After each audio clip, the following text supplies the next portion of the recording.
Statement by Honorable Chief Minister. I request the Honorable Chief Minister to make a statement.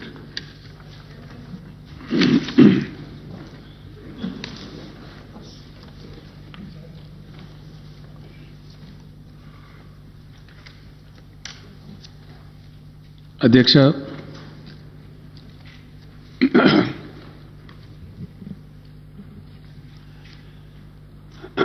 Telangana రాష్ట్ర ఏర్పాటు అనే అంశం ఏదైతుందో ఈ దేశ చరిత్రలోనే ఒక ప్రత్యేకమైనటువంటి ఘట్టం అధ్యక్ష. ఎందుకంటే తెలంగాణ గతంలో హైదరాబాద్ స్టేట్ రూపంలో కొంతకాలం ఒక దేశంగా, ఆ తర్వాత ఇండియన్ యూనియన్లో విలీనమైన తర్వాత ఒక రాష్ట్రంగా, ఆ తదనంతరం ఆంధ్రప్రదేశ్లో అంతర్భాగంగా ఉండే క్రమంలో నడిచినటువంటి అనేక ప్రత్యేక రాష్ట్ర ఉద్యమాలు, అందులో తమరు కూడా భాగస్వామి అధ్యక్ష. తమరు అప్పుడప్పుడు చర్చ సందర్భంగా చెప్తుంటారు.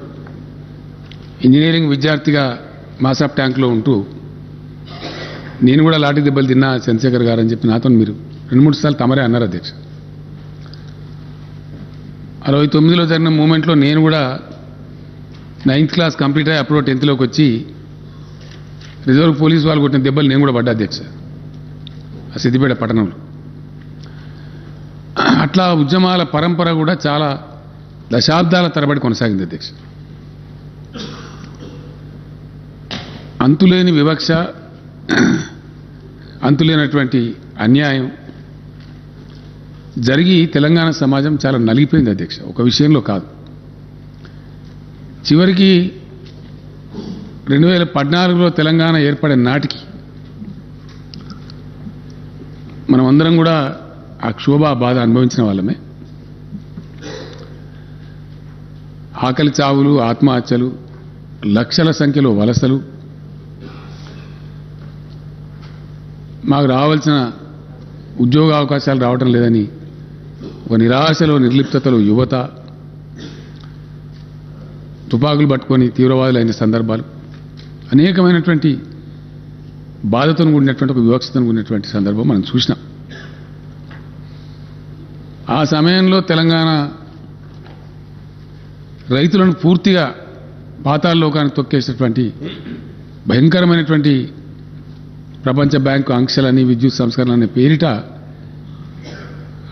అంతులేయకుండా 3 సంవత్సరాలు పెరుగుతాయని చెప్పి విద్యుత్ ఛార్జీలు పెరగటం. ఆ సందర్భంలో శాసనసభలో డిప్యూటీ స్పీకర్ హోదాలో ఉన్నటువంటి నేను, ఏదైతే అయింది ఇక తెలంగాణ ప్రజలకి రక్షణ లేదు, ఉమ్మడి రాష్ట్రంలో జరగదు న్యాయం అని చెప్పి పిడికెడు మందితో స్టార్ట్ చేసినాం అధ్యక్ష. సరే, ప్రజల దీవెన, భగవంతుని దయ, పోరాటంలో ఉన్నటువంటి న్యాయం, ప్రజల్లో ఉన్నటువంటి ఆర్తి ఫైనల్గా ఒక 14-15 సంవత్సరాల ఘర్షణ, సుదీర్ఘమైనటువంటి బ్యాటిల్ తర్వాత తెలంగాణ కూడా చాలా తెలివి చూపెట్టి ఆ 15 ఏళ్ళు ఉద్యమాన్ని నిలబెట్టి ముందుకు పోరాడింది కాబట్టి రాష్ట్రం సాకారమైంది అధ్యక్ష. రాష్ట్రం సాకారమైన తర్వాత ఆ రోజు మధుసూదనాచారి గారు తమ స్థానంలో ఉండే అధ్యక్ష.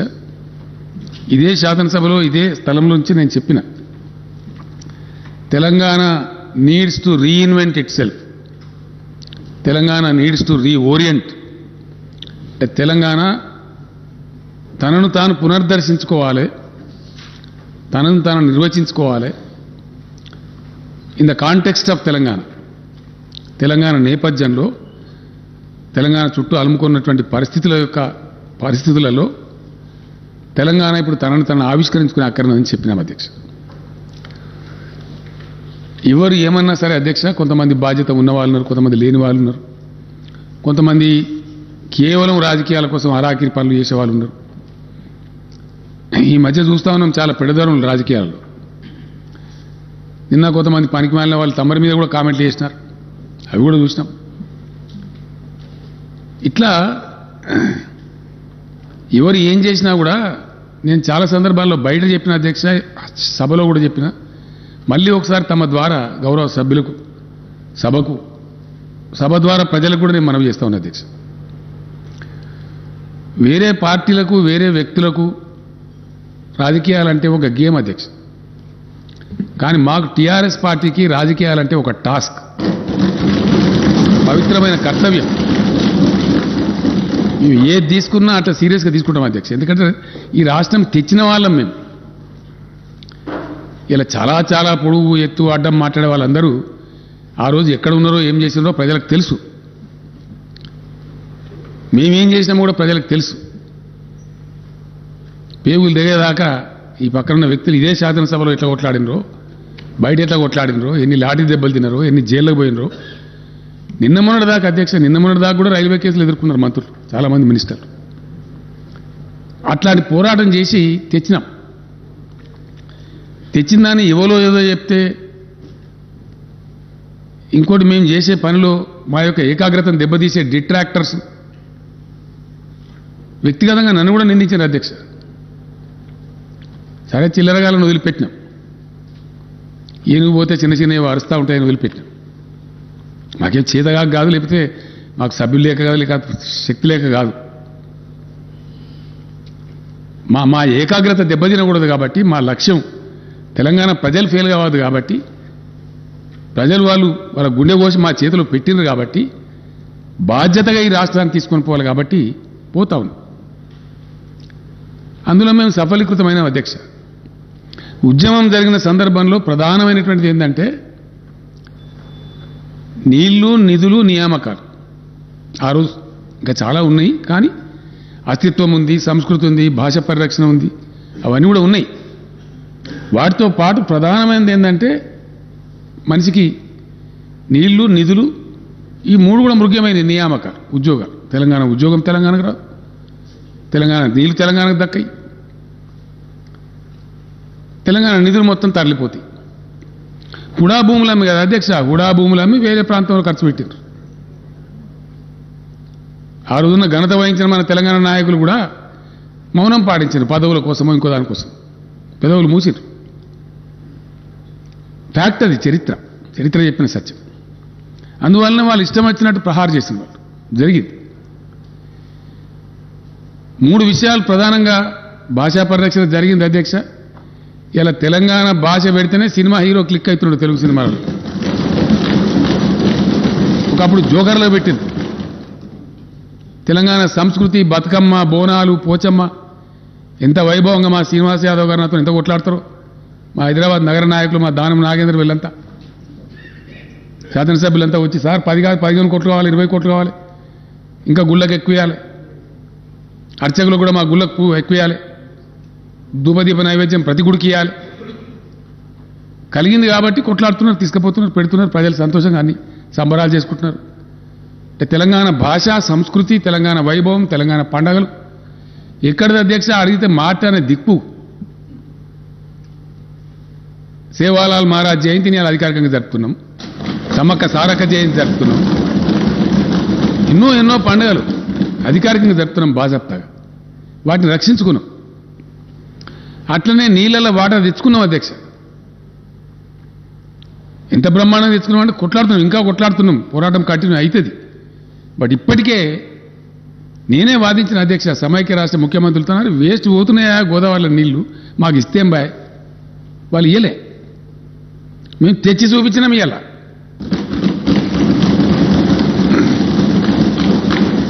తమరే వచ్చిన అధ్యక్ష, తమరి ఆధ్వర్యంలోనే, తమరి చేతోనే అచ్చంగా ఏప్రిల్ 24, 25 నాకు తెలియదు, హరీష్ రావు వీళ్ళంతా తీసుకెళ్ళి అక్కడ మెదక్లో నిజాం సాగర్ నింపినాం అధ్యక్ష. గత సంవత్సరం మనం హల్దీవాగులకు పంపించి బ్రహ్మాండంగా ఆ నుంచి మంజీలకు పంపించి నిజాం సాగర్ నింపినాం ఏప్రిల్, మేలో.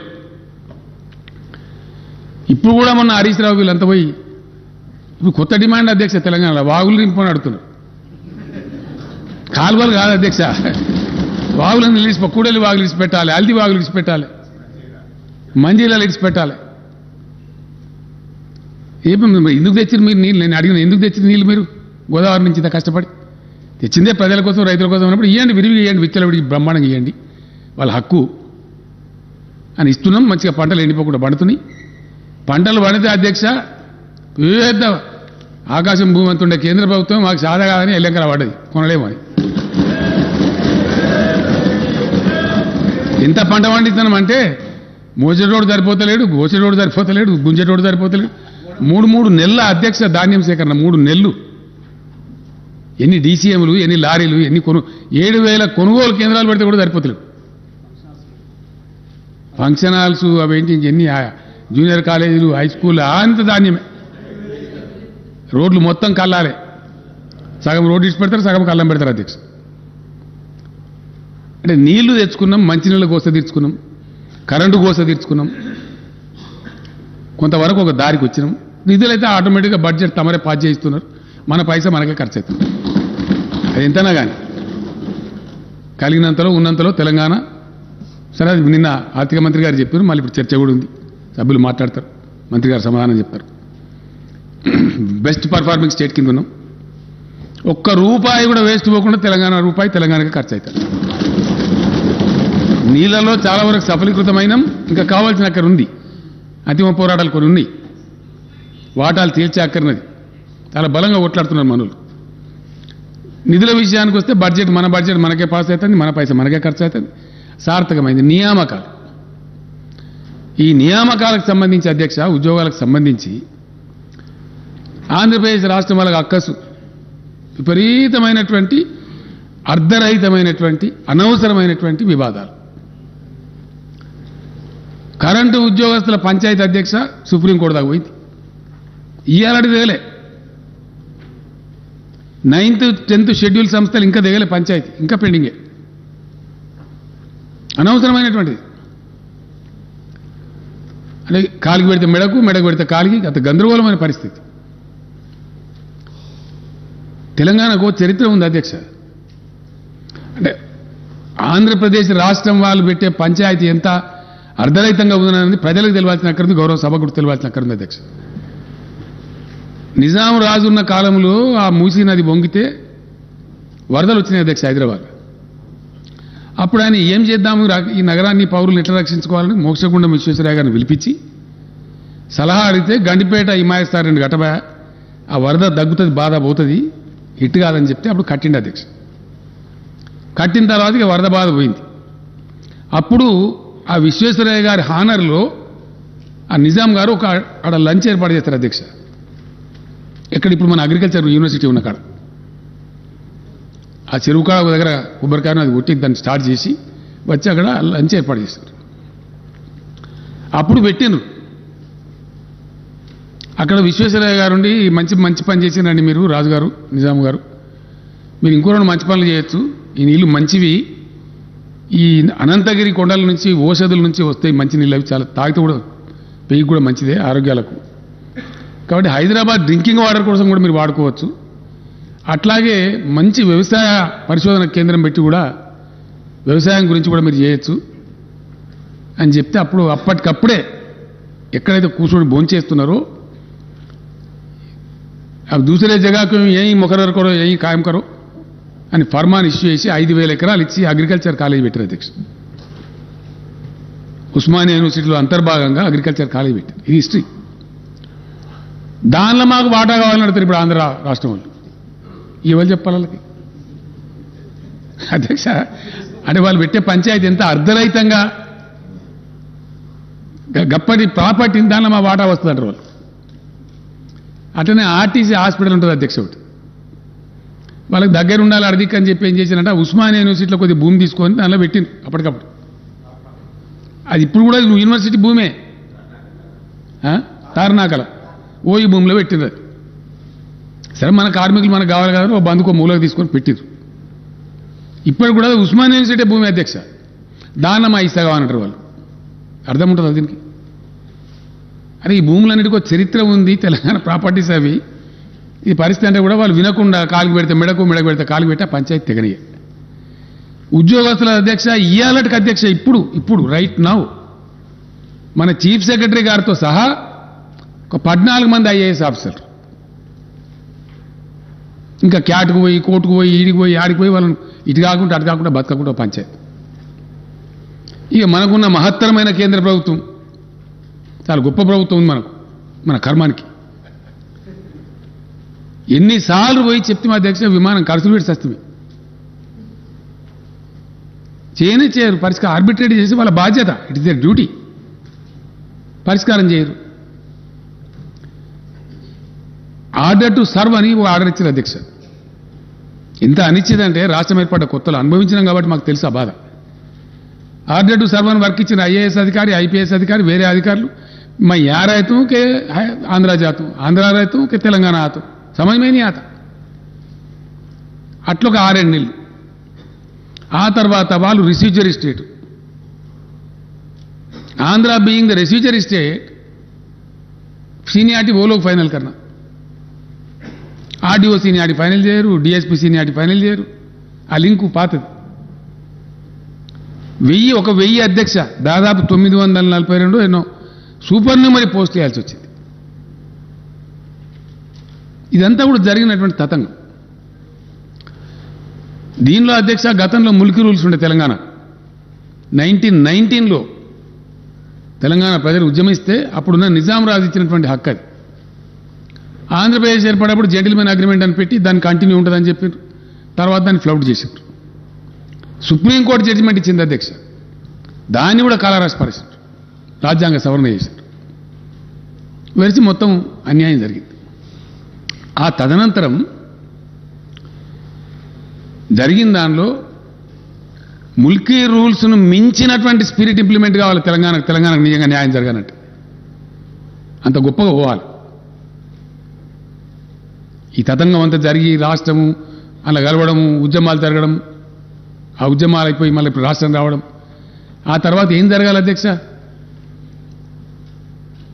మళ్ళా పటిష్టవంతమైనటువంటి రాష్ట్రపతి ఉత్తర్వులు రావాలి, శాశ్వత ప్రయోజనం చేకూరాలి. 1 దినం 2 దినాలు 3 దినాలు ఇవాళ రేపు హగమాగం కాదు కదా అధ్యక్ష.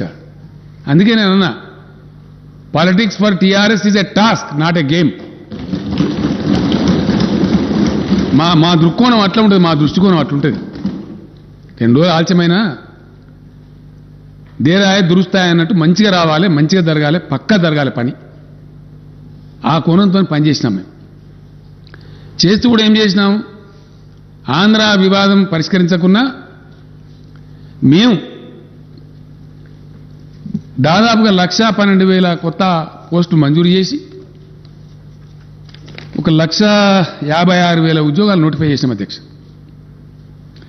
అందులో 1,33,942 ఉద్యోగాలు భర్తీ అయినాయి. మిగిలిన 22,000 చిల్లర ఉద్యోగాలు ప్రాసెస్ నడుస్తూ ఉంది. అది జరుగుతుంది. అంటే అప్పుడు ఇచ్చినటువంటి 1,56,000 ఉద్యోగాల నోటిఫికేషన్ ఒకటి అధ్యక్ష. ఆ తదనంతరం రాష్ట్రపతి ఉత్తర్వులు తీసుకురావడం పోతే మేము అడిగినాం, మేము ఎవరితోనైతే విడిపోయినామో, ఎవరితోనైతే వేరుబడి రాష్ట్రమైనామో, మాకు రేపు ప్రమాదం కూడా వాళ్ళతోనే ఉంటుంది కాబట్టి ఆ రక్షణ మాకు కావాలి. కాబట్టి మాకు మరాఠాలతోనో కర్ణాటకలతోనో కాదా బాబు, మా భాష వాళ్ళ భాష ఒకటే కాబట్టి మాకు ప్రమాదం ఉంటుంది. కాబట్టి ఖచ్చితంగా మాకు రక్షణ కావాలని చెప్పి రూల్స్ అన్ని తయారు చేసి ప్రెసిడెన్షియల్ ఆర్డర్, కొత్త రాష్ట్రపతి ఉత్తర్వులు సవరణ చేసి క్యాబినెట్ ఆమోదం చేసి పంపినాం. దానివల్ల పెండింగ్ పెట్టారు అధ్యక్ష కేంద్రంలో సుమారు 1 ఏడాది.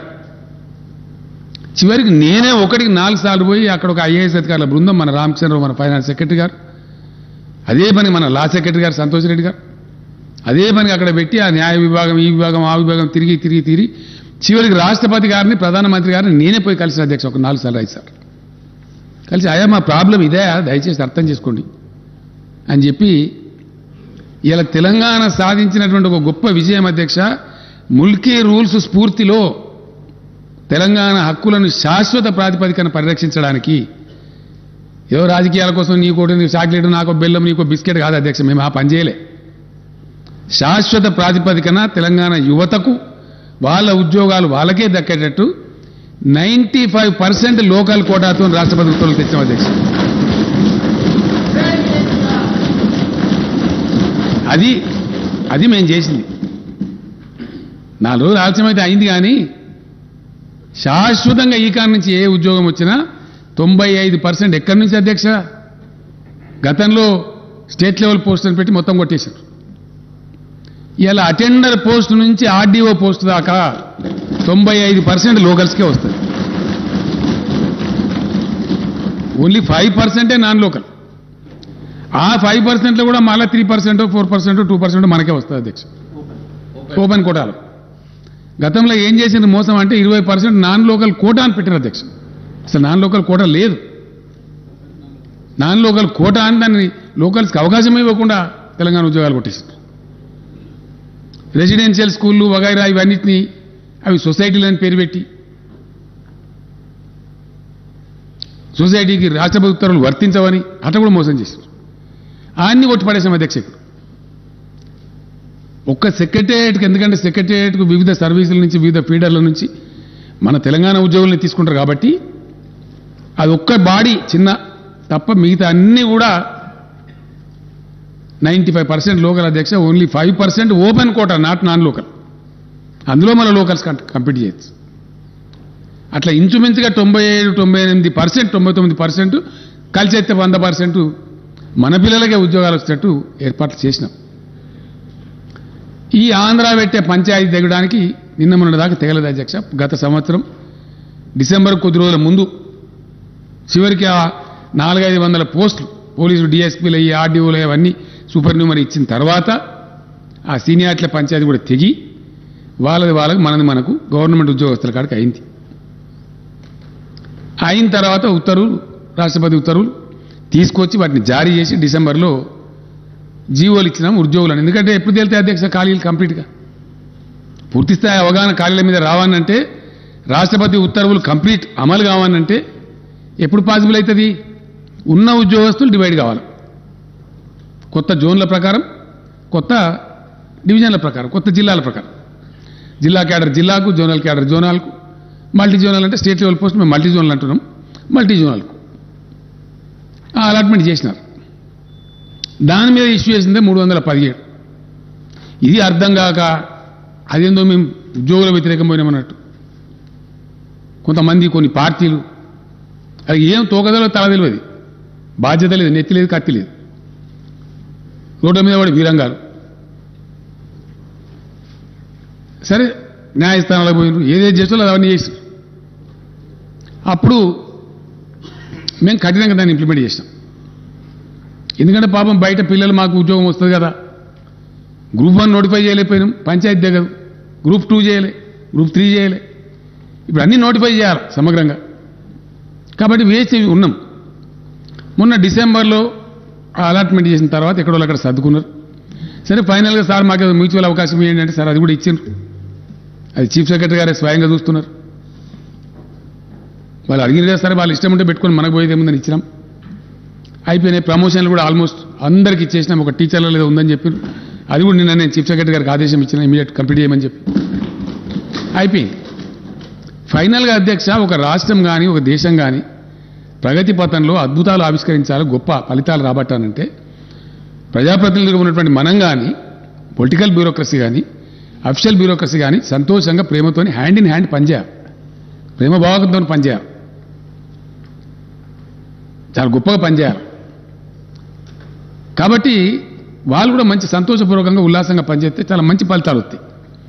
ఆ ఫలితాలు మేము రాబట్టినాం అధ్యక్ష తెలంగాణలో. Yes, definitely we are a better administrating state, we are a better performing state. అందుకోసం రిజల్ట్స్ వచ్చినాయి 100%. వాటిగానే పెరుగుతుంది అధ్యక్ష. జిఎస్డిపి నోట్ల మాట ఎందుకో మహారాష్ట్ర పెరుగుతలేదు, ఇంకో పెద్ద డంబాచారం కూడా గుజరాత్ ఎందుకో పెరుగుతలేదు. ఎప్పుడో సెటిల్డ్ స్టేట్స్ అధ్యక్ష అవన్నీ. ఇలా తమిళనాడు, కర్ణాటక, మహారాష్ట్ర, గుజరాత్ గొప్ప manufacturing states, highly settled states. 50, 50, 70 ఏళ్ళుగా రాష్ట్రాలుగా జీవిక కొనసాగిస్తున్న రాష్ట్రాలు. వాటన్నిటిని తోసిరాజని తెలదని ఇలా Telangana number 1 per capital GSDP. Yes, ఎవడో ఏదో ఆశామాచిగా రోడ్ల మీద మస్తుగా మాట్లాడదు అధ్యక్ష, దానికి ఏమున్నది? ప్లాట్ఫామ్ స్పీచ్లు మేము కూడా కొట్టగలుగుతాం మస్తుగా. ఇది వాస్తవం కాదా? ఇన్ని మేము ఆంధ్ర సృష్టించే అర్ధరహితమైన వివాదాలు ఎదుర్కొంటూ నిష్క్రియాపరంగా వ్యవహరిస్తున్నటువంటి కేంద్ర ప్రభుత్వ నిర్లక్ష్య వైఖరి, తెలంగాణ వ్యతిరేక వైఖరిని కూడా భరిస్తూ ఇవన్నీ సాధించినాం అధ్యక్ష. డెఫినెట్గా సాధించినాం పాజిటివ్గా. ఇలా లోన్లీ స్టేట్ అధ్యక్ష, ఒకటే ఒక్క రాష్ట్రం తెలంగాణలో, ఏకైక రాష్ట్రం 24 గంటలు అన్ని రంగాలకు గంట బజాయించి క్లీన్ పవర్ ఇచ్చే రాష్ట్రం తెలంగాణ కాదా అధ్యక్ష? పెద్ద పెద్ద నోరు పెట్టుకొని మాట్లాడతారు చాలా మంది. రమ్మని, ఏ రాష్ట్రం ఇస్తారు రమ్మని మాట్లాడదాం. ఇండియాలో ఒక్క తెలంగాణ తప్ప ఉన్నదా ఇంకో రాష్ట్రం? ఇది మా ఘనత కాదా? దీన్ని ఒప్పుకునే సంస్కారం ఉండద్దా అధ్యక్ష? ఇట్లా చేసుకుంటూ వచ్చి ఉద్యోగస్తులది కూడా ఇప్పుడు కూడా తెగలే అధ్యక్ష. ఇంకా పంచాయతీ ప్రభుత్వ ఉద్యోగుల కాడికి తెగింది. 9th షెడ్యూల్ 10th షెడ్యూల్ ఇంకా తెగలే. అది తెగితే ఆడో 20-30 వేలు వస్తాయి పాపం పిల్లలకు.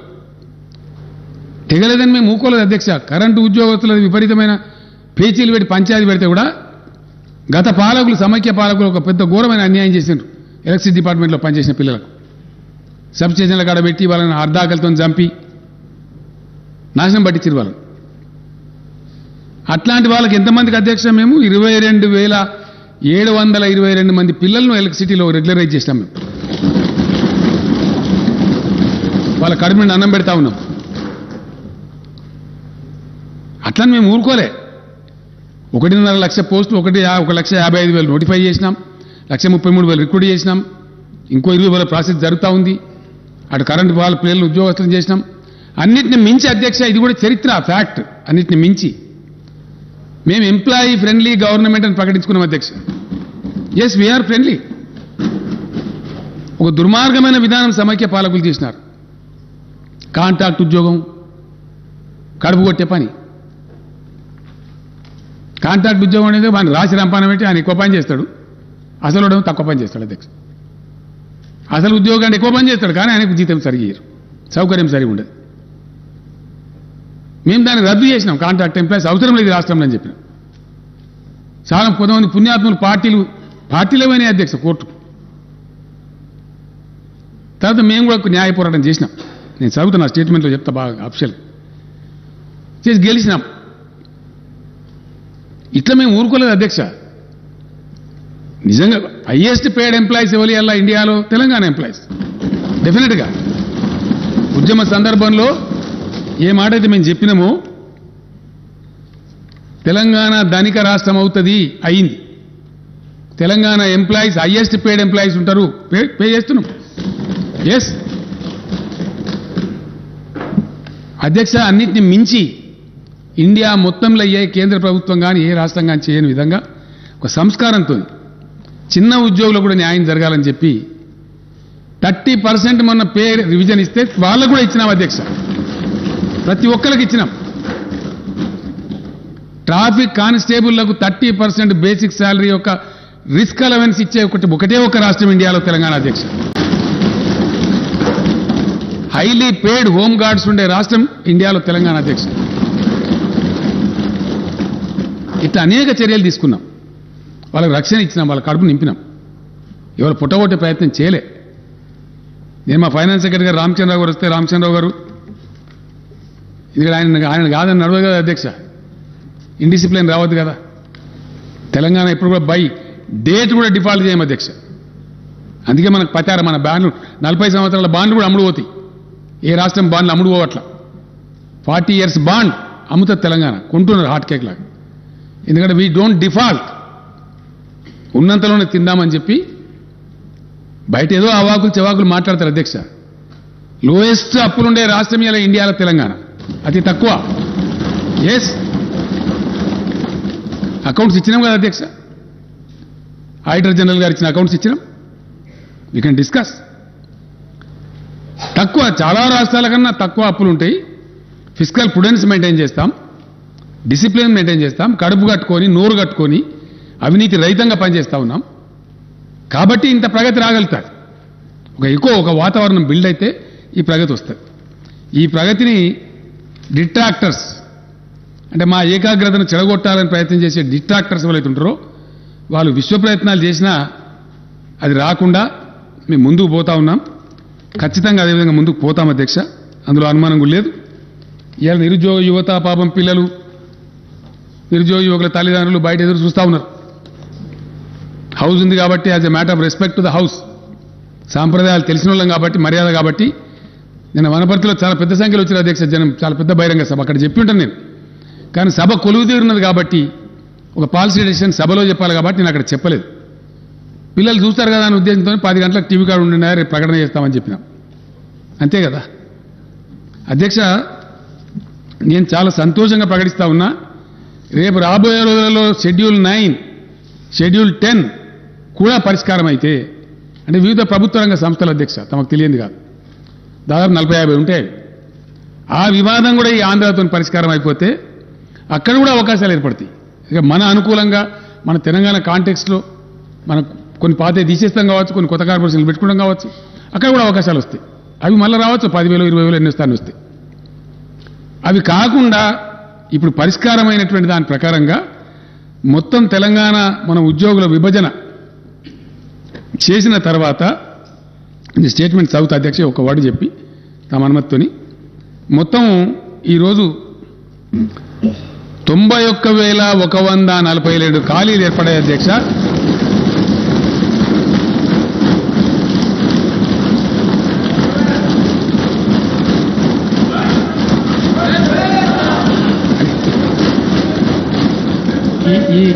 ఈ 91,142 ఉద్యోగాలకు ఈ రోజు నుంచే మొత్తం నోటిఫై చేసేస్తారు అధ్యక్ష, టుడే ఇట్ సెల్ఫ్.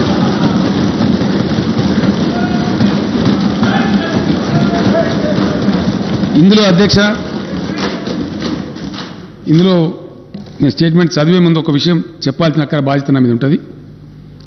ఇందులో అధ్యక్ష, గతంలో హైకోర్టు పోయి ఏవైతే కాంట్రాక్టు ఉద్యోగస్తుల పొట్టలు నింపాలని మానవీయ కోణంలో మేము రెగ్యులరైజేషన్ ప్రతిపాదించినామో అవి 11,103 మంది ఉన్నారు అధ్యక్ష పిల్లలు. ఇక వాళ్ళ ఏజ్ అయిపోతా ఉంది పాపం. వాళ్ళకి ఏదో ఉద్యోగం కదా పర్మనెంట్ కాకపోతే ఆస్తితో జాయిన్ అయినారు, సర్వీస్ పాపం ఏజ్ అయిపోతా ఉంది. వాళ్ళు మొదలేస్తే ఇప్పుడు పాపం వాళ్ళు బదారణ పడతారు, అర్ధాకలతో పనిచేస్తున్నారు. వాళ్ళు ఊరుగా కోరుతున్నారు. మొన్ననే హైకోర్టు కూడా పర్మిషన్ ఇచ్చింది అధ్యక్ష, గత డిసెంబర్లోనే. ఈ వివాదం అయిపోతే చేద్దాం అనుకున్నాం. ఈరోజు నేను అధికారికంగా ప్రకటిస్తా ఉన్నా, ఇందులో 11,103 కాంట్రాక్టు ఉద్యోగులందరినీ కూడా రెగ్యులరైజ్ చేస్తా ఉన్నాం అధ్యక్ష.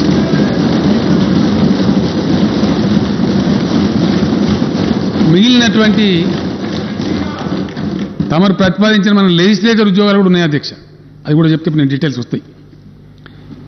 80,039 ఉద్యోగాలకు తక్షణం ఈ రోజు నుంచే సంబంధిత శాఖలకు నోటిఫికేషన్లు ఇష్యూ అయితే అధ్యక్ష. దీంట్లో విద్యాశాఖలోనే సుమారు 25 నుంచి 30,000 వస్తున్నాయి అధ్యక్ష. స్కూల్ ఎడ్యుకేషన్ కావచ్చు, హైయర్ ఎడ్యుకేషన్ కావచ్చు, యూనివర్సిటీలు కావచ్చు, ఎక్కడ ఖాళీ లేకుండా భర్తీ చేస్తా ఉన్నాం అధ్యక్ష. నేను తమ అనుమతితో స్టేట్మెంట్ చదువుతా సార్. అధ్యక్ష, తెలంగాణ పోరాట నినాదమే నీళ్లు, నిధులు, నియామకాలు. రాష్ట్రం ఏర్పడిన తర్వాత తెలంగాణ నిధులు తెలంగాణకే దక్కుతున్నాయి. తెలంగాణ అవసరాలకు తగినట్టుగా సాగునీటి ప్రాజెక్టులు నిర్మించుకుంటూ ఉన్నాం. నియామక ఇవ్వండి, వాళ్ళకి ఇవ్వలేదండి.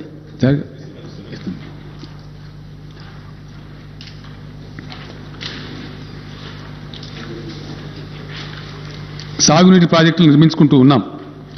నియామకాలకు సంబంధించి స్థానిక అభ్యర్థులకు సంపూర్ణ న్యాయం జరగడానికి కావలసిన పటిష్టమైన వ్యవస్థను, విధానాన్ని రూపొందించి అమలు చేస్తున్నాం. ఈ నేపథ్యంలో భారత రాజ్యాంగంలోని ఆర్టికల్ 371D ప్రకారం రాష్ట్రపతి ఉత్తర్వులకు సవరణలు చేయడం కోసం ప్రతిపాదనలు పంపించాం. కేంద్రం అనవసర తాత్సారం చేసింది. దీంతో నేనే స్వయంగా అనేక మార్లు ఢిల్లీకి వెళ్ళి గౌరవ ప్రధానమంత్రి గారిని, గౌరవ రాష్ట్రపతి గారిని కలిసి దీనికి ఉన్న ప్రాముఖ్యతను వివరించాను. దీనికోసమని ప్రత్యేకంగా అధికారుల బృందాన్ని ఢిల్లీలో పెట్టి ప్రభుత్వం నిరంతర ప్రయత్నం చేసింది. రాష్ట్ర ప్రభుత్వం చేసిన ప్రయత్నాల ఫలితంగా రాష్ట్రపతి ఉత్తర్వుల సవరణ సాధ్యమైంది. ఇది తెలంగాణ ప్రజల చిరకాల ఆకాంక్షను నెరవేర్చిన చరిత్రాత్మకమైనటువంటి విజయం. తెలంగాణ ప్రభుత్వం కృషి వల్ల ఇక నుంచి ప్రభుత్వ ఉద్యోగాలలో అత్యంత దిగువ స్థాయి క్యాడర్ నుంచి ఉన్నత స్థాయి క్యాడర్ దాకా, అంటే అటెండర్ నుంచి ఆర్డీఓ దాకా స్థానిక అభ్యర్థులకు 95% రిజర్వేషన్ అమలవుతుందని తెలియజేయడానికి నేను సంతోషిస్తూ ఉన్నాను. దేశంలో స్థానికులకు ప్రభుత్వ ఉద్యోగ నియామకాల్లో 95% రిజర్వేషన్ సాధించిన ఒకే ఒక్క రాష్ట్రం తెలంగాణ రాష్ట్రం. అధ్యక్ష, అర్ధ శతాబ్దం పాటు తెలంగాణకు జరిగిన అన్యాయ పరంపరను టీఆర్ఎస్ ప్రభుత్వం అంతం చేయగలిగింది అని చెప్పడానికి నేను గర్విస్తా ఉన్నాను. కొత్తగా సాధించుకున్న రాష్ట్రపతి ఉత్తర్వుల మేరకు స్థానిక అభ్యర్థులకు రిజర్వేషన్ శాతం పెరగడమే కాకుండా స్థానిక రిజర్వేషన్ పరిధిలోకి వచ్చే పోస్టుల సంఖ్య కూడా గణనీయంగా పెరిగింది. గత ఉత్తర్వుల ప్రకారం RDO, DSP, CTO, RTO, district registrar, excise superintendent తదితర గ్రూప్ 1 ఉద్యోగాలకు లోకల్ రిజర్వేషన్ వర్తించేది కాదు. కానీ ఇప్పుడు ఇవన్నీ కూడా లోకల్ రిజర్వేషన్ల పరిధిలోకే తీసుకొచ్చాం. గతంలో ఉన్న రాష్ట్రపతి ఉత్తర్వుల ప్రకారం 60 నుంచి 80% వరకు మాత్రమే లోకల్ రిజర్వేషన్ పరిధి ఉండేది. ఇప్పుడు అన్ని పోస్టులకు 95% లోకల్ రిజర్వేషన్ వర్తిస్తుంది. అధ్యక్ష, స్థానిక అభ్యర్థులు తమ స్వంత జిల్లా, స్వంత జోన్, మల్టీ జోన్లలో 95% రిజర్వేషన్ సౌకర్యాన్ని కలిగి ఉండడమే కాక ఇతర జిల్లాలు, జోన్లు, మల్టీ జోన్లలో 5% ఓపెన్ కోటాకు ఉద్యోగాలకు పోటీ పడవచ్చు. స్థానిక అభ్యర్థులు తమ జిల్లాలో జిల్లా క్యాడర్ పోస్టులకు, తమ జోన్లోని జోనల్ క్యాడర్ పోస్టులకు అర్హత కలిగి ఉంటారు. నిరుద్యోగ యువత ఆయా ఉద్యోగాలకు పోటీ పడటానికి గతం కన్నా ఎక్కువ అవకాశాలు లభిస్తాయని తెలియజేస్తున్నాను. 7 జోన్లు, 33 జిల్లాల వారీగా ఉద్యోగ నియామకాలు చేపట్టడం వల్ల రాష్ట్రంలోని మారుమూల ప్రాంతాల్లో ఉద్యోగ ఖాళీలు, సిబ్బంది కొరత వంటి సమస్యలు తీరుతాయి. కొత్త రాష్ట్రం ఆవిర్భావం అనేది భౌగోళిక విభజనతో పాటు ఉద్యోగులు, ఆస్తుల విభజనతో కూడుకున్న ప్రక్రియ. ప్రభుత్వ సంస్థలు మాత్రమే కాక ఆంధ్రప్రదేశ్ పునర్వ్యవస్థీకరణ చట్టంలోని 9, 10 షెడ్యూళ్ల కింద పేర్కొన్న ప్రభుత్వ పరిధిలోని వివిధ వాణిజ్య సంస్థలు, ఇతర సంస్థలకు చెందిన ఆస్తులు, ఉద్యోగాల విభజన కూడా ముడిపడి ఉంది. అయితే ఈ ప్రక్రియకు కేంద్ర ప్రభుత్వం ఆదేశాలతో సంబంధం ఉంది. ఆంధ్రప్రదేశ్ రాష్ట్రం సృష్టిస్తున్న అర్ధరహిత వివాదాలు, కాలికేస్తే మెడకు, మెడకేస్తే కాలికి వేసినట్టుండే దుర్మార్గ వైఖరి, దీనికి తోడు కేంద్ర ప్రభుత్వ బాధ్యత రాహిత్యం, నిర్లిప్తత వల్ల ఈ ప్రక్రియ ఇప్పటికీ ఇంకా పూర్తి కాలేదు. తెలంగాణ ప్రభుత్వం ఏర్పడిన తర్వాత తెలంగాణ కేంద్రంగా ప్రణాళికలను, విధానాలను రూపొందించుకున్నాం.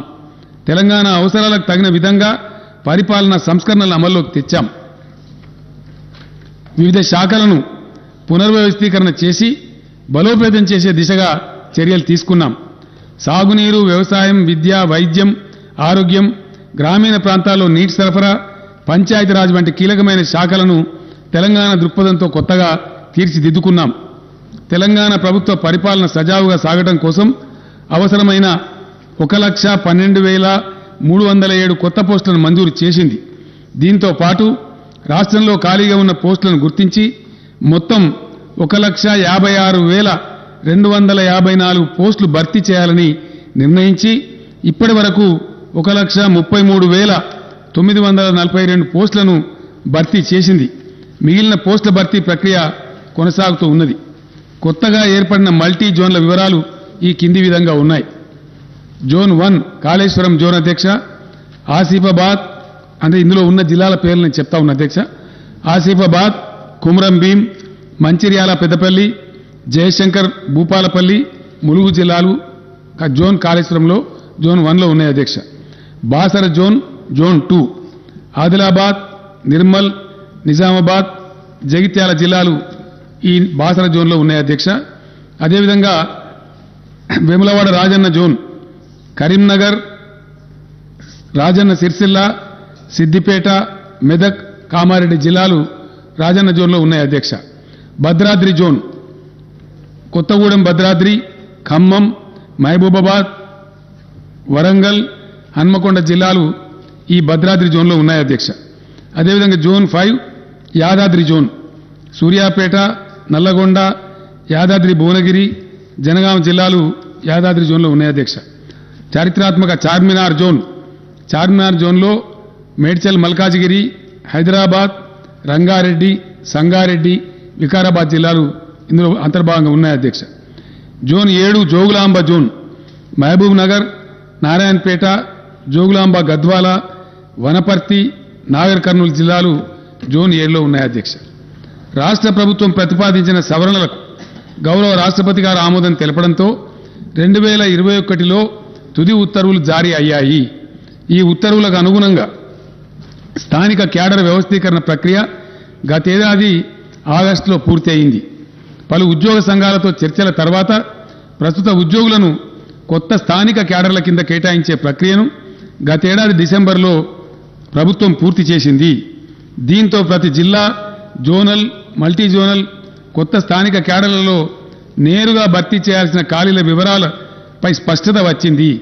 ఖాళీల భర్తీ గురించి నోటిఫికేషన్లు జారీ చేయడానికి మార్గం సుగమమైంది. ఉమ్మడి రాష్ట్రం నుంచి తెలంగాణకు కాంట్రాక్టు ఉద్యోగులు వారసత్వంగా లభించారు. ప్రభుత్వ రంగంలో ఇంత పెద్ద సంఖ్యలో కాంట్రాక్టు ఉద్యోగులు ఉండటం సబబు కాదని తెలంగాణ ప్రభుత్వం భావించింది. ఈ నేపథ్యంలోనే రాష్ట్రం ఏర్పాటైన కొత్తలోనే 2014 జూన్ 2 నాటికి కాంట్రాక్టు ఉద్యోగులుగా పనిచేస్తున్న వారిని మానవీయ దృక్పథంతో ప్రభుత్వం రెగ్యులర్ చేయాలని నిర్ణయించింది. అయితే కొన్ని రాజకీయ పార్టీలు సంకుచిత మనస్తత్వంతో కోర్టులు కేసులు వేసిన నేపథ్యంలో హైకోర్టు జారీ చేసిన తాత్కాలిక ఉత్తర్వుల కారణంగా ఈ ప్రక్రియ మధ్యలో నిలిచిపోయింది. ప్రభుత్వం పట్టువిడవకుండా న్యాయ పోరాటం చేసింది. ప్రభుత్వ పోరాటం ఫలితంగా గతేడాది డిసెంబర్ 7న సంబంధిత రిట్ పిటిషన్లను కొట్టేస్తూ హైకోర్టు ఆదేశాలను వెలువరించింది. అవరోధాలన్నీ తొలగిపోయిన నేపథ్యంలో కాంట్రాక్టు ఉద్యోగుల సేవలను ప్రభుత్వం క్రమబద్ధీకరిస్తున్నది. అధ్యక్ష, ఇకపై రాష్ట్రంలో కాంట్రాక్టు పద్ధతిలో ఉద్యోగ నియామకాలు ఉండవు అని నేను స్పష్టంగా తెలియజేస్తూ ఉన్నాను. యూనివర్సిటీల్లో 2020 బోధన పోస్టులను, 2774 బోధనేతర పోస్టులను భర్తీ చేయాలని ప్రభుత్వం ప్రతిపాదించింది. దీంతో మొత్తం ప్రత్యక్ష నియామక ఖాళీలు 91,142గా ఉన్నాయని తేలింది.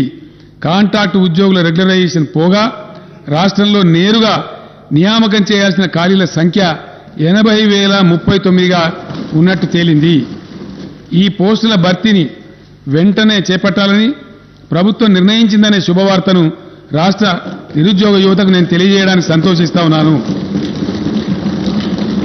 అధ్యక్ష, ఈ భర్తీ ప్రక్రియ వల్ల ఏటా సుమారు 7,000 కోట్ల రూపాయల అదనపు భారం రాష్ట్ర ఖజానాపై పడుతుంది. అయినా కూడా ప్రభుత్వం ఈ సాహసోపేత నిర్ణయాన్ని తీసుకుందని నేను తెలియజేస్తున్నాను. ఇక నుంచి అధ్యక్ష, ప్రభుత్వ ఉద్యోగంలో ఉండేటువంటి ఖాళీలు, వీటి మీద రకరకాల అపోహలు, ఇష్టం వచ్చిన స్టేట్మెంట్లు, ఎవరు పడితే వాళ్ళు ఇవ్వటం ఎంత జరుగుతూ ఉంది. అదంతా కూడా తీసివేసి యువకులకు స్పష్టత ఉండడానికి, టోటల్ ట్రాన్స్పరెన్సీ తేవడానికి కొత్త పాలసీ తెస్తా ఉన్నాం. ఇక నుంచి ఖాళీలను ముందే గుర్తించి ప్రతి సంవత్సరం ఉద్యోగాల భర్తీ క్యాలెండర్ను ప్రకటించి పారదర్శకంగా నియామకాలు చేపట్టాలని ప్రభుత్వం నిర్ణయం తీసుకుంది. ఈ మేరకు అన్ని విభాగాలు తమ వద్ద ప్రతి సంవత్సరం ఏర్పడే ఖాళీల వివరాలను సిద్ధం చేస్తాయి. నోటిఫికేషన్ల జారీ కోసం ఆయా నియామక సంస్థలకు సమాచారం ఇస్తాయి.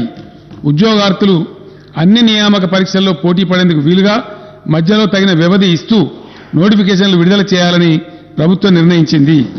పోలీస్ శాఖ వంటి యూనిఫామ్ సర్వీసులు మినహా ఇతర ప్రత్యక్ష నియామకాల్లో గరిష్ట వయోపరిమితిని 10 ఏళ్లకు పెంచాలని ప్రభుత్వం నిర్ణయించింది. దీనివల్ల మరింత మంది ఉద్యోగార్థులకు ప్రభుత్వం అవకాశం కల్పిస్తున్నది.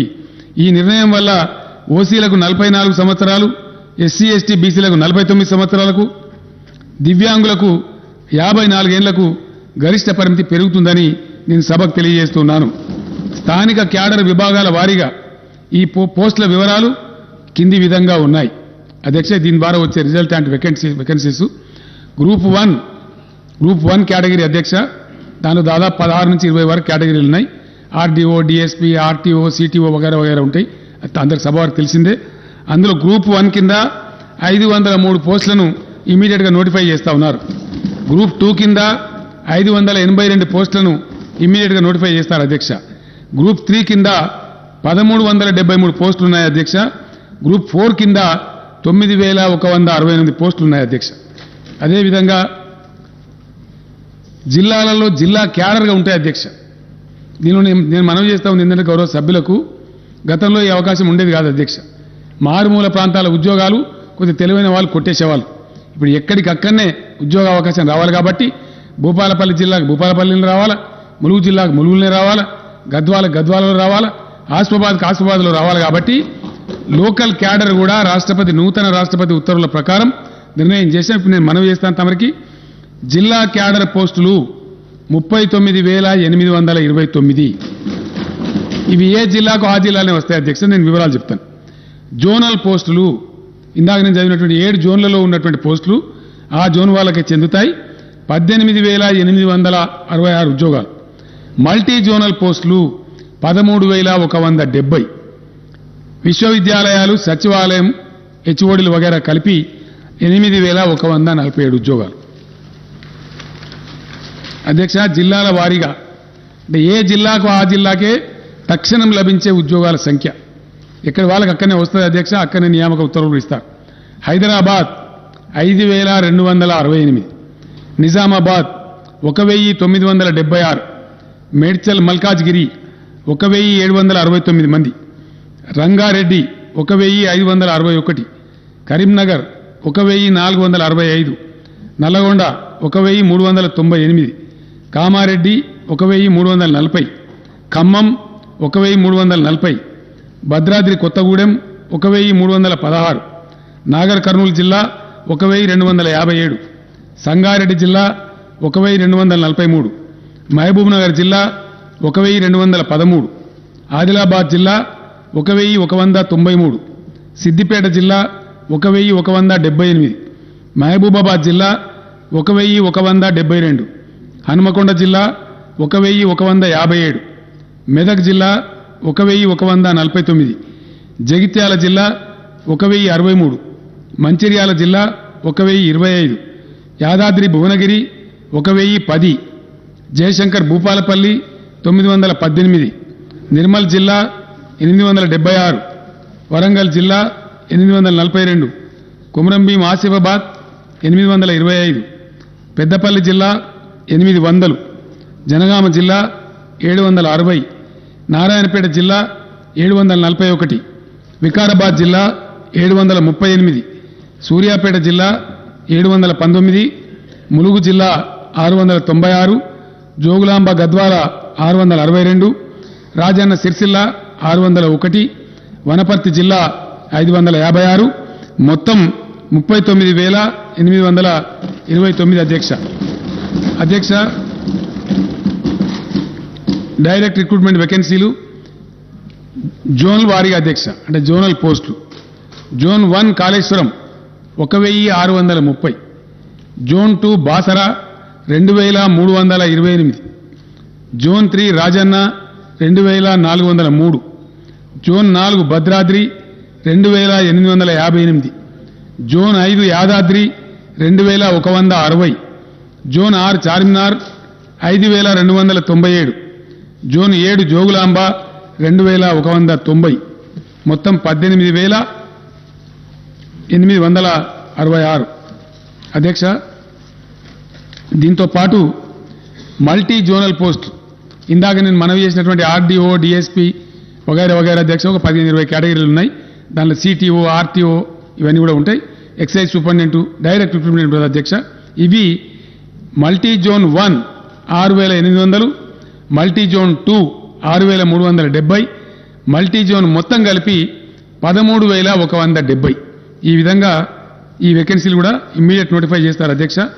దీని తర్వాత డిపార్ట్మెంట్ వారీగా మనవి చేస్తా ఉన్న స్టేట్ వైడ్గా హోంశాఖలో 18,334, సెకండరీ ఎడ్యుకేషన్ అంటే టీచర్ పోస్టులు వగైరా ఉంటాయి అధ్యక్ష 13,086, హెల్త్ మెడికల్ ఫ్యామిలీ వెల్ఫేర్లో 12,755, హయ్యర్ ఎడ్యుకేషన్ అగైన్ ఎడ్యుకేషన్ అధ్యక్ష అంటే కాలేజ్ ఎడ్యుకేషన్లో 7,878, బీసీల సంక్షేమం 4,311, రెవెన్యూ డిపార్ట్మెంట్ అంటే నూతనంగా ఏర్పడ్డ మండలాలు, డివిజన్లు, జిల్లాల వారీగా పోస్టుల భర్తీ అధ్యక్ష revenue department 3,560, scheduled caste development department 2,879, irrigation మరియు కమాండ్ ఏరియా డెవలప్మెంట్ 2,692, ట్రైబల్ వెల్ఫేర్లో 2,399, మైనార్టీ వెల్ఫేర్లో 1825, environment forest and technology 1598, Panchayati Raj మరియు రూరల్ డెవలప్మెంట్లో 1455,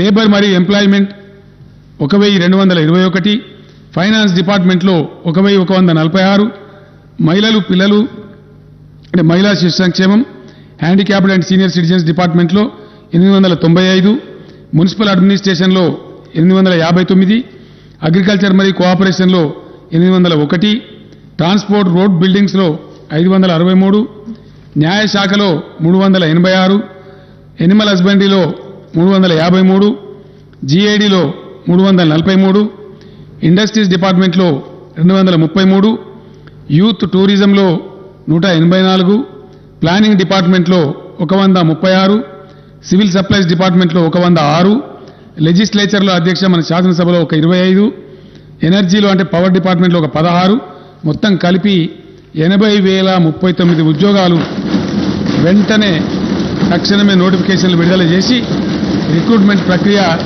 మొదలవుతుందని చెప్పి సభ ద్వారా గౌరవ సభ్యులకు తమ ద్వారా గౌరవ సభ్యులకు సభకు తద్వారా రాష్ట్ర ప్రజానీకానికి తెలియజేస్తున్న అధ్యక్ష ధన్యవాదాలు తెలియజేస్తున్నాను.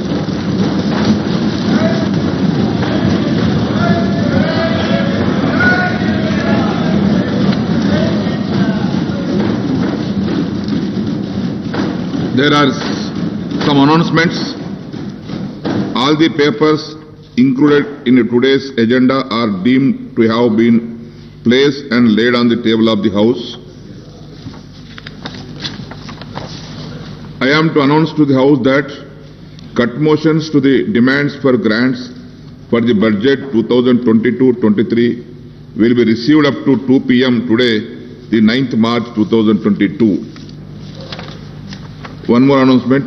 I am to announce to the House that I have nominated the following members to be on the panel of chairmen for the second meeting of 8th session: Sri Dharamsot Reddy Nayak, Sri Muhammad Mozam Khan, Sri Hanuman Sinde, Sri Manchireddy Kishan Reddy. Now, general discussion on the annual finance statement budget for the 2022-23. I request Sri Akbaruddin Owaisi Garu to initiate the general discussion on the annual finance statement budget for the year 2022-23. Honorable Speaker, sir. Sir, before I go on the discussion on the budget,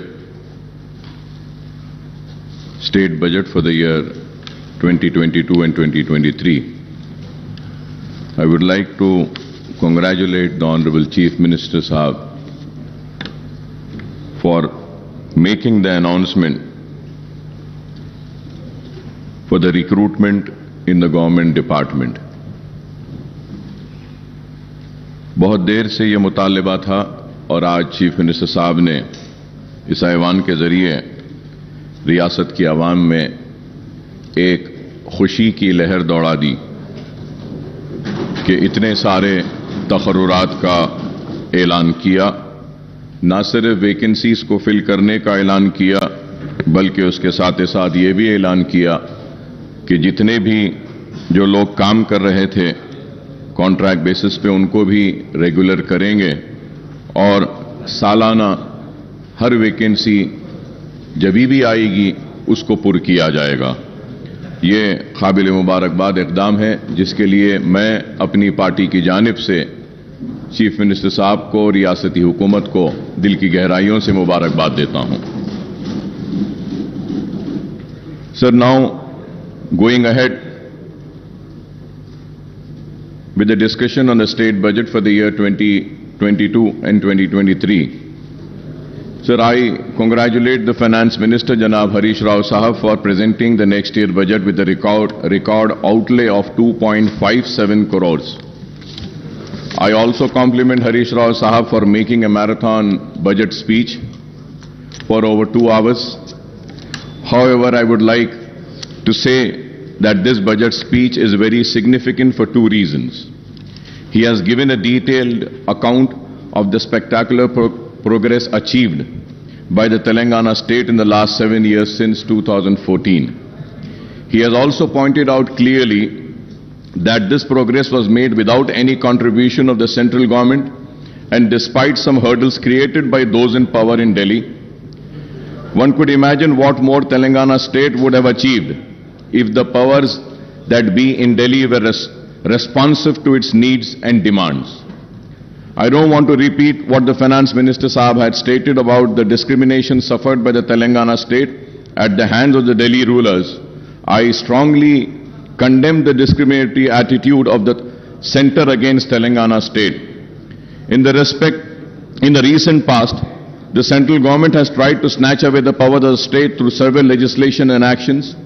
Even in the next year's union budget, no justice was done to Telangana state. None of our irrigation projects have been given national status, and not a single rupee was sanctioned by the central government for these projects. So right from 2014, when the first Telangana budget was presented in this house, we have been cautioning that the central government is denying its due share to the state in the devolution funds. I have been repeatedly stating this, sir. Sir, we have also been cautioning that the 14th and the 15th Finance Commission have not done justice to the state, which requires special assistance for its faster development. So we have also made it very clear when the demonetization was announced, it was me and my party which has opposed the demonetization, and the demonetization has resulted in derailing the country's economy. The demonetization was responsible for the closure of many small-scale industries. The demonetization was responsible for snatching away the livelihoods of the poorest of the poor people. The demonetization has totally failed, I would say. The derailing of the economy had started from the day when the demonetization had come. We have also, me and myself, stood here in this house and had opposed the GST. And we know that the GST has also been a major cause for derailing the economy, taking responsible for closure of many industries, small-scale industries, taking away the livelihoods of the poor people. So GST had to be discussed more further without a total discussion and taking into account the real reasons as to why the GST was opposed by my party. We have already spoken about it, but I would say that all these are the reasons why the economy of the country was derailed.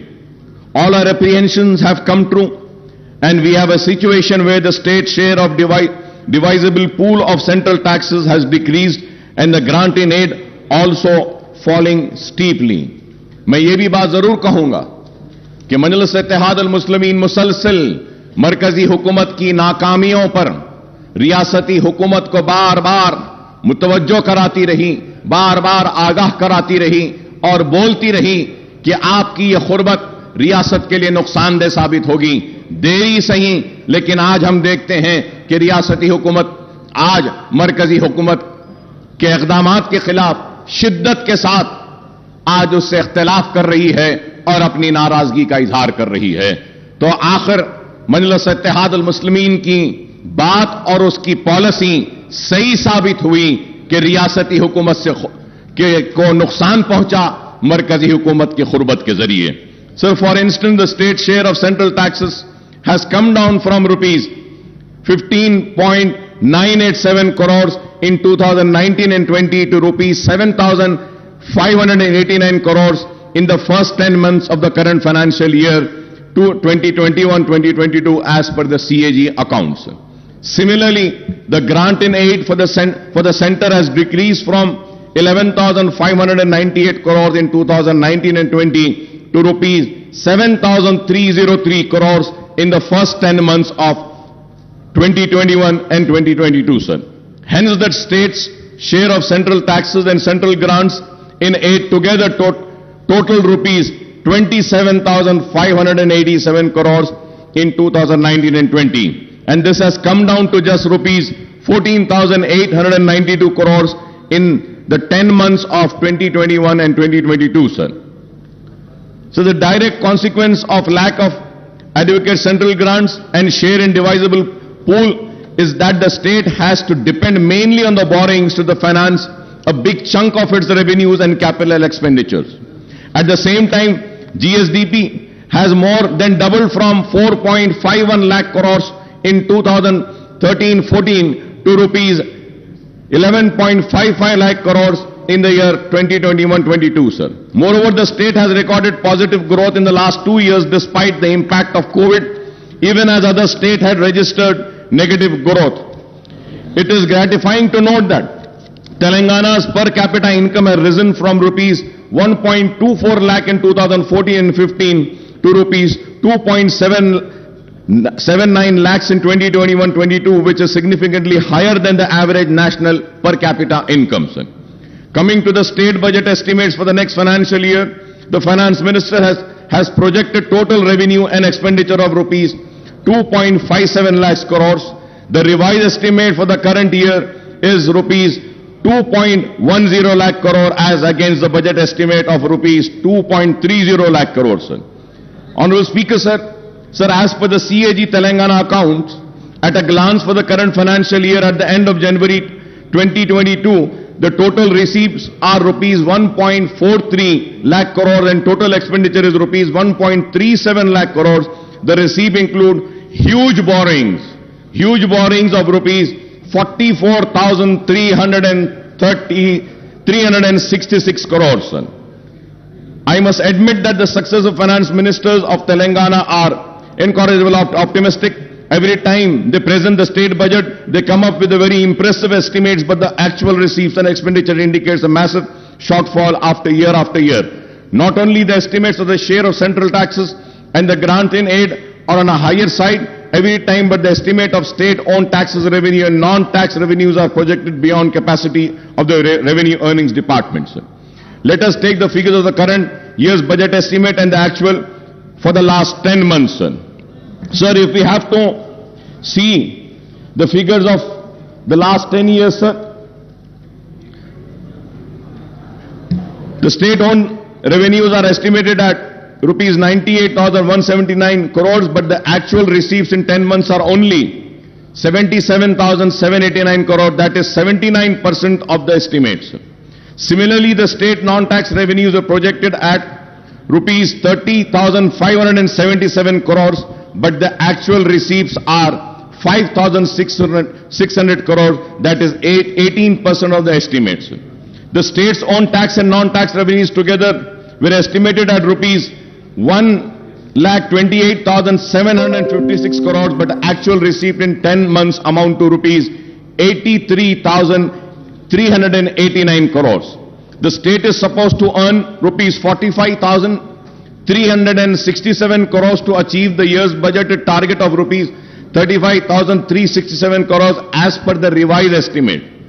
Honorable Speaker, sir, I don't think that the revenue earnings departments can perform miracles and achieve 10% target before the financial year which closes at March 31st.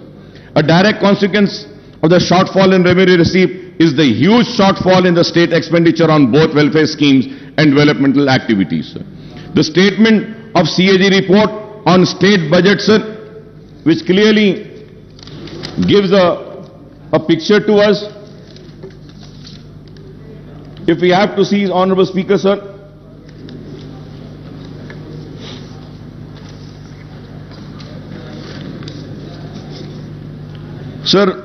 further going ahead with the rising debt, sir,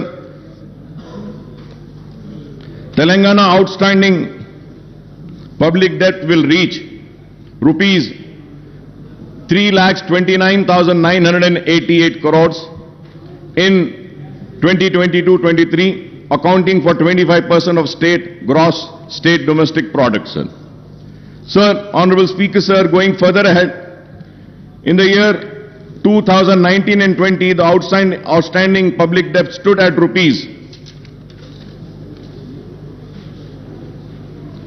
2,05,858 crores. Thus, the next year outstanding debt represent a massive increase of rupees 1,24,130 crores on the outstanding debt in 2019 and 20. The outstanding debt share of GSDP is set to increase to 25% from 22%, sir. Interest payment on loan will increase from rupees 17,000. This is a very important point, sir. Interest payment on loan will increase from rupees 17,584 crores in 2021-22 to rupees 18,911 crores in 2020 to 2023, and the debt repayment of principal amount will also increase from 6,460 in 2021-22 to rupees 8,336 crores in the year 2022-23. Sir, we may say that raising a loan is acceptable, but it should only be used for capital expenditure. Sir, I may point out that the actual debt component will be much higher than the projected figures. So the loan raised by the various corporations and bodies, including the Greater Hyderabad Municipal Corporation, are not shown in these figures, but these should also be considered outstanding debts because the state government stand guarantees to these loans. The loan amount should be spent on infrastructure project rather than welfare schemes, Honorable Speaker, sir. And I hope that when Honorable Finance Minister would reply, he would also give me the details of the loans raised by various corporations, sir. Honorable Speaker, sir, as per the CAG report, budget allocated and actual revenues and expenditure, if we have to see, sir, for the financial year 2021, the budget estimate was 2,21,686.54. Then the actuals were 1,42,688. That amounts to 64% only. When we see 2021, the budget estimate was 1,76,393.20. The actuals were 1,45,599.95. The percentage is 82.54. 2019 and 20, 1,37,226.53. Actuals were 1,32,508.87. Percentage was 96.56. 2018 and 19, 1,67,859.35. The actuals were 1,25,554.70. That is 74.80. 2017 and 18, budget estimate was 1,44,986.52. The actuals were 1,15,887.35. 2016 and 17, budget estimate 1,27,266.59. The actuals were 1,17,799.40. That is 92.56%. 2015 and 16, 1,11,974 was the budget estimate. 1,11,974.82. The actuals were 96,051.29. That amounts to 85.78%. 2014 and 15, the budget estimate was 97,563.61. The actuals were 63,323.29. That was 64%, sir. Sir, when we see the budget estimate and the actuals, now let us see the table of the expenditure. Sir, when we see the expenditure for the year 2021 and 2022, sir, again if we see the budget estimate was 1,98,430.21, but the actuals were 1,37,190.44. That was 69.14 in the year financial year 21-22. When we go to financial year 2020 and 2021, the budget estimate was 1,60,731.00, but the actual expenditure was 1,34,731.68. That is 83.82%, sir. For the financial year 2019 and 20, the expenditure, budget estimate expenditure was 1,28,330.51, but the actuals were 1,23,809.09, sir. 2018 and 19, the actual expenditure was, budget estimated was 1,58,823.80. but the actual expenditure was 1,16,804.25, that amounts to 73%, sir. Sir, again if we see 2017, the budget estimate for the expenditure was 1,39,441.00, but the actuals were 1,09,384.62, that amounts to 78.45%, sir. 2016 and 17, 1,26,519.49 was a budget estimate for expenditure, but the actuals were 1,14,397.62, that amounts to 90.42, sir. So 2015 also, it was 1,09,582.72, and the actuals were 90,818.44. In the year 2014 and 15, 94,890.50, but the actual expenditure was 61,840.48, sir. So now, if we are seeing these figures, so it is very clear that what has been the actuals and what has been the expenditure, what has been the budget estimate for the receipts and what has been the actuals, and also the expenditure, what was the budget estimate for the expenditure and what has been the actual, sir. Sir, now going further ahead, sir, the state government claims that the Telangana is at the bottom of the list in the terms of GSDP ratio on public debt.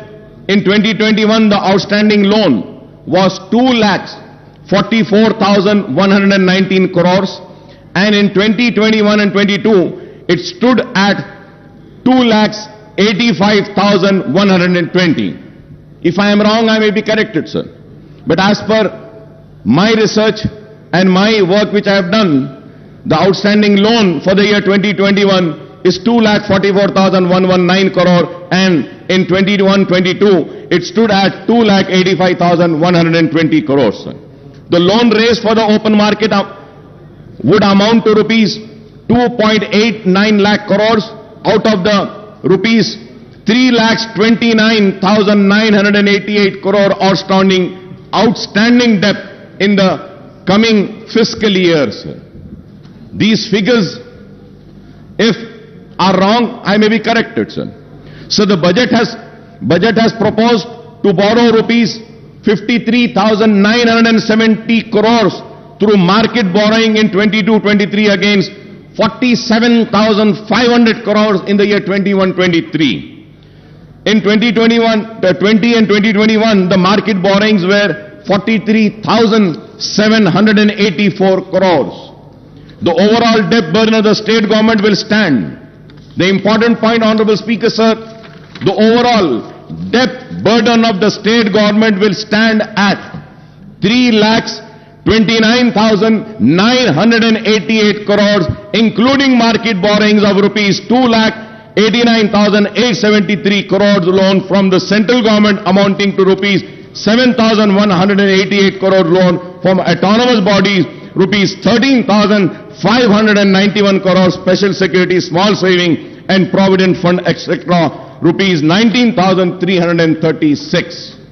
So this is the state of loans. So I would like to welcome the important announcement made by the Finance Minister Saab in the budget speech. The government has increased the Arogashri reimbursement limit from rupees 2 lakh to 5 lakhs for routine procedures and up to 10 lakhs for transplant. However, Honorable Speaker, sir, the allocation for Arogashri has come down from rupees 720 crores to 605 crores in the next year's budget, sir. Sir, at the same time, Honorable Speaker, sir, I would like to bring across is that the rates which have been fixed by Arogashri are the rates which have been fixed long back, more than 15 years back. The rates were fixed. The rates needs to be revised. The revision of rates are very important. Many private hospitals are not admitting the Arogashri patients. The reason is that the rates are very low. And most important, Honorable Speaker, sir, जब एक बीमार critical condition में आता है, critical care के लिए जब आता है और उसको सीसीयू में अगर ले जाना पड़ता है Honorable Speaker, sir, the rates of Arogya Shri are only 4,000 rupees. Critical care unit में 4,000 में तो इलाज नहीं हो सकता. Sir, many hospital in CCOs, they charge 40,000, 50,000, and few hospitals charge 1 lakh rupee a day. And the hospitals which MIM party runs, 2 hospitals we run. Sir, in those hospitals we charge only 11,000. No profit, no loss basis. But still, Arogya Shri is giving only 4,000 rupees. So with this, we cannot treat the poorest of poor patient. So kindly through you, I request the Honorable Health Minister, also the Finance Minister, to kindly look into this and please revise the rates of Arogya Shri, because it's the responsibility of the government to provide good health care and good education to the people. Sir, going further ahead, sir, the diet charges for cancer and TB patients have been increased from rupees 56,000 to rupees 112 and rupees 40 to rupees 80 for other patients, and this is welcome relief, sir. Sir, I may recall that in the previous budget session also I had raised the issue of pending bills of the private hospitals under Arogya Shri, but the issue is yet to be sorted out, and I hope that these issues are being taken care, sir. Sir, I also welcome the announcement that the first women university in the state of Telangana will be established soon. I understand that the University College for Women at Koti, which is an autonomous college under Osmania University, will be upgraded to be a women's university. I may also recall that there are huge numbers of vacancies and professors and associate and assistant professors in all the state universities, including specialized universities, including agriculture, horticulture, veterinary and technological universities. Sir, there are vacancies of lecturers also in government degree, polytechnic and junior colleges. There are vacancies of lecturers also in the government degree and polytechnic and junior colleges. I request the government to take an early decision on the issue of raising the retirement age of the university faculty in all state and specialized universities to 65 years on par with the faculty of medical college, sir. Sir, I request the government to decide on the organization to take up the recruitment of the university faculty and the government lecturers, that is whether it should be done by Telangana State Public Service Commission or Telangana State Council for Higher Education or a new recruitment board to be constituted. Well, now we have announced that we are going to fill up all the vacancies. This is very important, sir. This is very important. I request the government to decide on the organization to take up the recruitment of the university faculty and the government lecturers, that is whether it should be done by Telangana State Public Service Commission or State Council of Higher Education or a new recruitment board to be constituted, sir. So I repeated this point because it's very important. After the announcement made today by the Honorable Chief Minister Saab, sir, after a gap of 3 years, the government has decided to implement the lowered age limit of Asra pension from 65 years to 57 years. Sir, I may point out that as many as 3.3 lakh applications with the earlier age limit are pending, and 7.80 lakh new applications have been received after reduction in the age limit. So I would like to also say that almost 11.10 lakh applications have to be cleared immediately to disburse the old age pension from new financial year commencing on 1st of April, sir. Sir, in the last 7.5 years, the government has spent 46,650 crores on Asra pension, and the number of beneficiaries have gone up to 38.41, sir. I would like to congratulate the government for this Asra pension, sir. It is very good, sir. We are doing a wonderful work in Asra pension, and I think it is the only state in the entire country which has given or sanctioned so many applications, sir. So with this, the sanction of pending applications, the number of beneficiaries may reach 50 lakhs, and this may require much higher outlay than the proposed rupees 11,728 crores in the next financial year, sir. Sir, when it is going to go to 50 lakhs, I don't think 11,78,000 crores which has been allocated for the next budget would not be sufficient. this needs to be looked into. Going ahead on the education, sir. Sir, we also have welcomed Mana Uru Mana Badi and Mana Basti Mana Badi program launched by Honorable Chief Minister Janab KCR Saab on Monday. The government has taken the initiative to introduce English medium in all the government schools on par with corporate school under the Mana Badi scheme. Provision of infrastructure in all the government schools will be taken up in phased manner. However, while infrastructure development necessary, what is more important is that the filling up of all teaching, non-teaching posts in the government schools, which has been announced today by the Honorable Chief Minister Saab. And about 26 lakh students are studying and 1 lakh teacher posts are sanctioned in the government schools across the state. Official estimate that there are about 25,000 vacancies, and I hope after the announcement of today, the vacancies, including the Urdu medium, vacancies of 530 teachers post of all types of posts in the school education department. First promotion would be completed in the district level, which are pending for the last 20 years. The remaining posts will be filled through direct recruitment, and but out of the 4,379 posts of headmaster, 1,946 posts are vacant, and I hope after today's announcement, these vacant posts will be filled. In 594 mandals and 528 mandal education officers posts are also sanctioned. Only 20 regular MEOs are working, and remaining 508, that is 95% in charge, are working as MEOs. Sir, we have also made a repeated demand, and once again I would like to come on record and say that about a separate DSC to be conducted for Urdu medium. Sir, we had meetings with the Honorable Education Minister, Madam Sabita Indra Reddy साहिबा के साथ हमारी meetings हुई, लेकिन आज तक भी separate Urdu DSC का हुआ नहीं.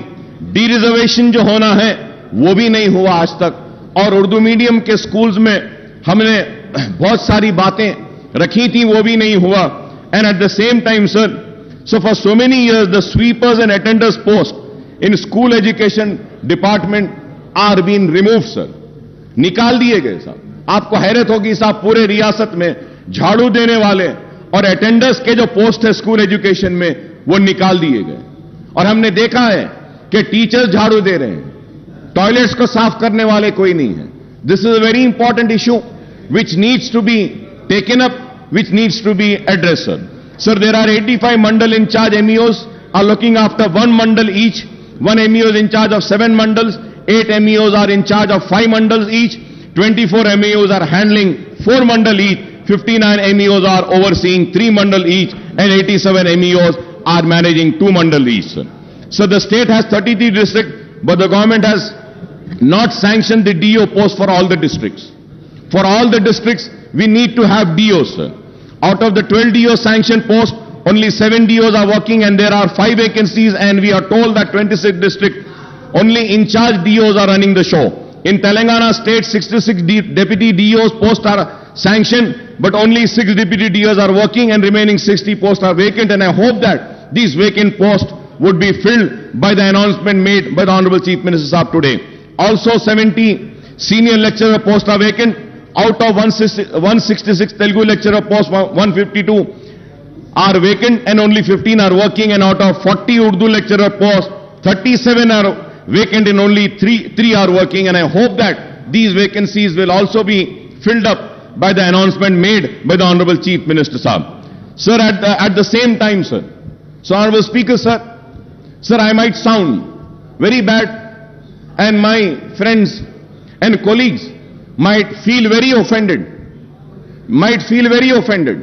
but sir, I am not here to offend anybody. I am here to bring to your kind notice, sir. Sir, we have a sanctity of this house. Sir, we have to maintain the decorum of this house. We have to keep the honor of this house alive.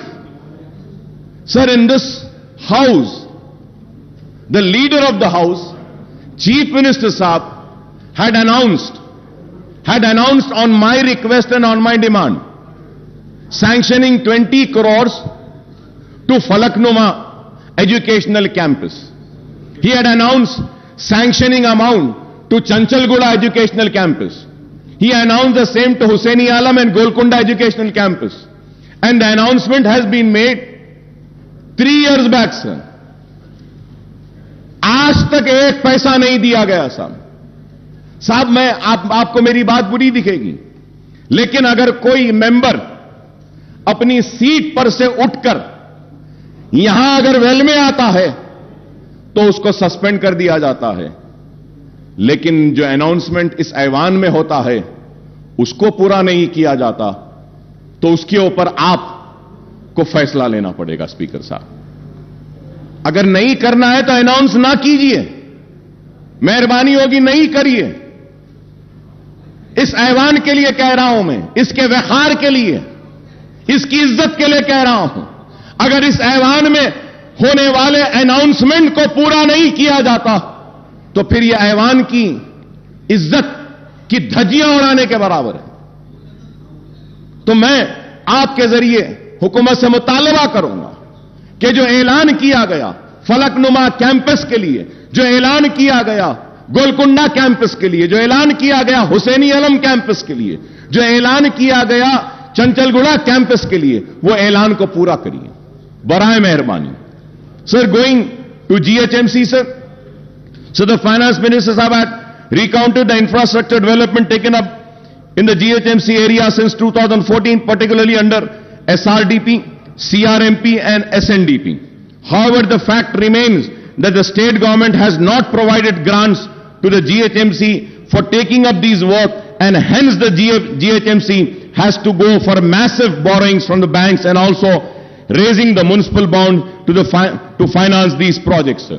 Sir, the GHMC has raised bonds of 1,000 crores and borrowed 3,900 crores for SRDP work, 1,500 crores for CRMP work, and 858 crores for SNDP work, sir.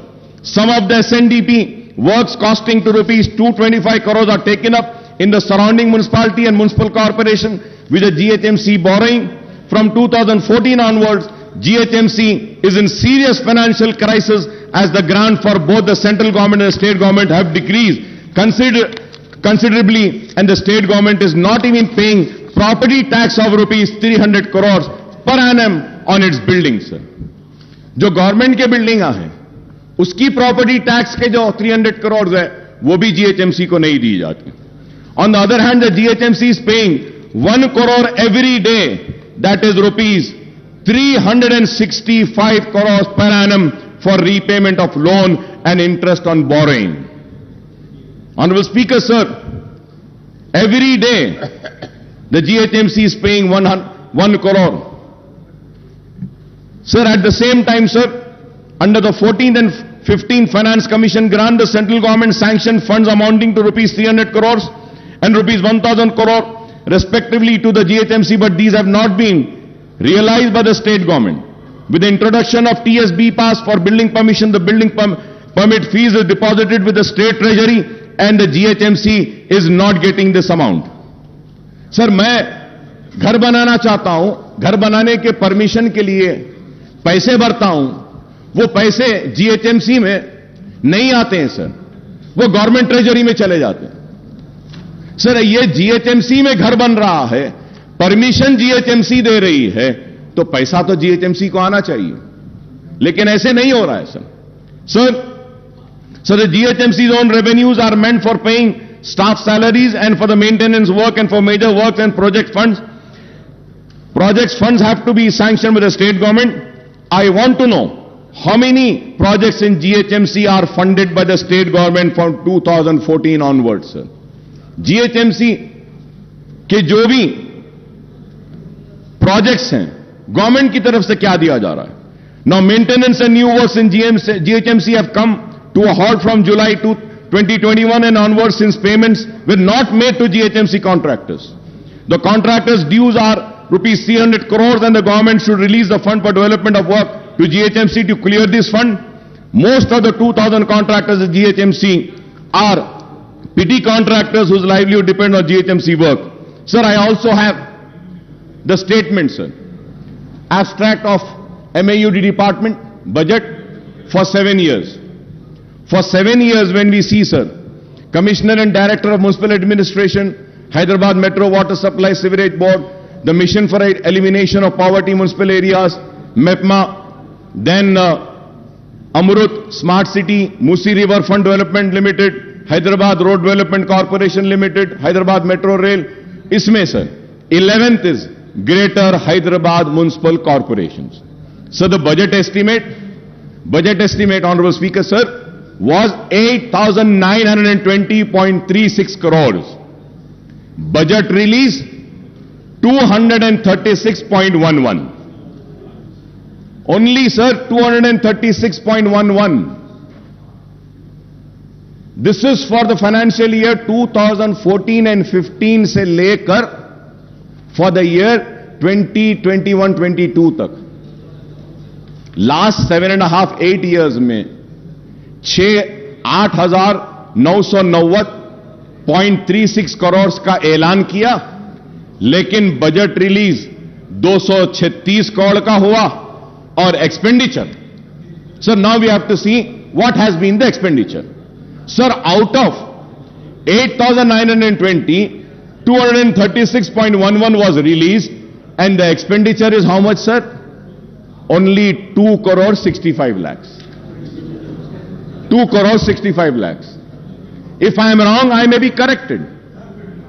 If I am wrong, I may be corrected. These are the figures which has been given. So it is very sad, sir. Sir, also, in this house, sir, an announcement was made about the notarized document to be treated as registered document. Ministers की एक committee भी बनाई गई. Sir, आज तक भी कुछ नहीं हुआ. सर, मैं आपके जरिए हुकूमत से फिर से अपील करना चाहता हूं कि नोटराइज डॉक्यूमेंट को रजिस्टर्ड डॉक्यूमेंट ट्रीट करिए. कई लोग परेशान हैं, कई लोग अपनी जमीन बेच नहीं सकते, कई लोग आज घर नहीं बना सकते, खर्च नहीं ले रहे हैं. इस ऐवान में ऐलान किया गया कि नोटराइज डॉक्यूमेंट को रजिस्टर्ड ट्रीट किया जाएगा. मैं उम्मीद करता हूं कि हुकूमत जल्द अज जल्द इस पर भी गौर करेगी. Honourable speaker, sir, in the last, or I would say in this session only 5 months earlier, 5 महीने पहले, ये नया सेशन नहीं है, ये तो वही सेशन चल रहा है. तो आज से 5 महीने पहले ये ऐलान किया गया था कि सीसीपी प्रोजेक्ट लिया जाएगा, चार मीनार पेडेस्ट्रियनाइजेशन प्रोजेक्ट.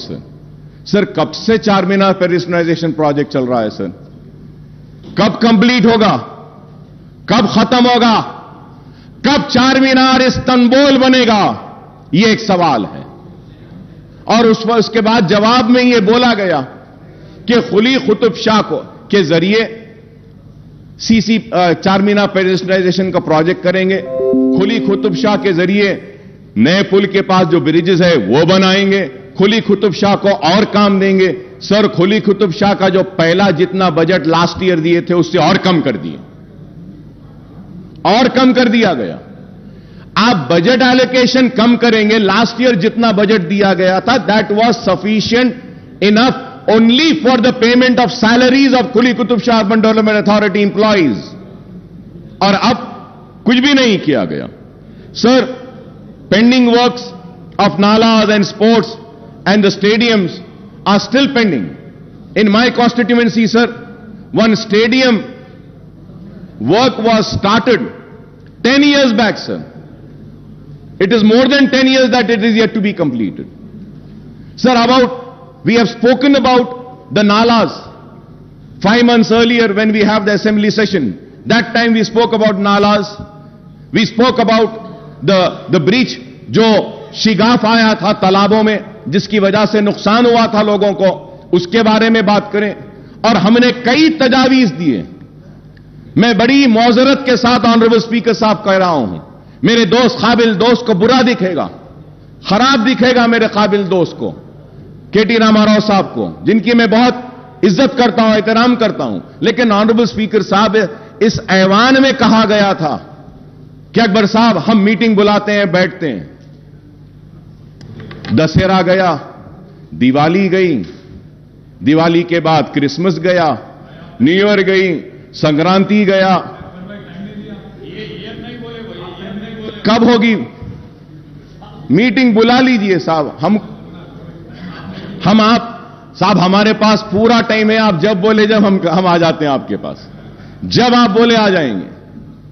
एक मीटिंग उसकी बुला लीजिए। Sir, going to Hyderabad metro rail, sir we welcome the announcement that Hyderabad Metro Rail has been allocated rupees 500 crores in the next in the next year's budget for taking up works on the long pending connectivity to the old city from Mahatma Gandhi bus station Imliban to Falaknuma under corridor 2 of 5.5 kilometers. बार बार इल्जाम था हुकूमत पर और मजलिस पर भी कि metro old city में नहीं आई, लेकिन इस बजट एलोकेशन के बाद हमको उम्मीद है कि मेट्रो जरूर दौड़ेगी पुराने शहर में भी। Sir, for metro connectivity to Shamshabad airport an allocation of rupees 377.35 crores has been made. The project has been awaiting government nod for the 32 kilometers elevated work from Gachibowli for the last couple of years.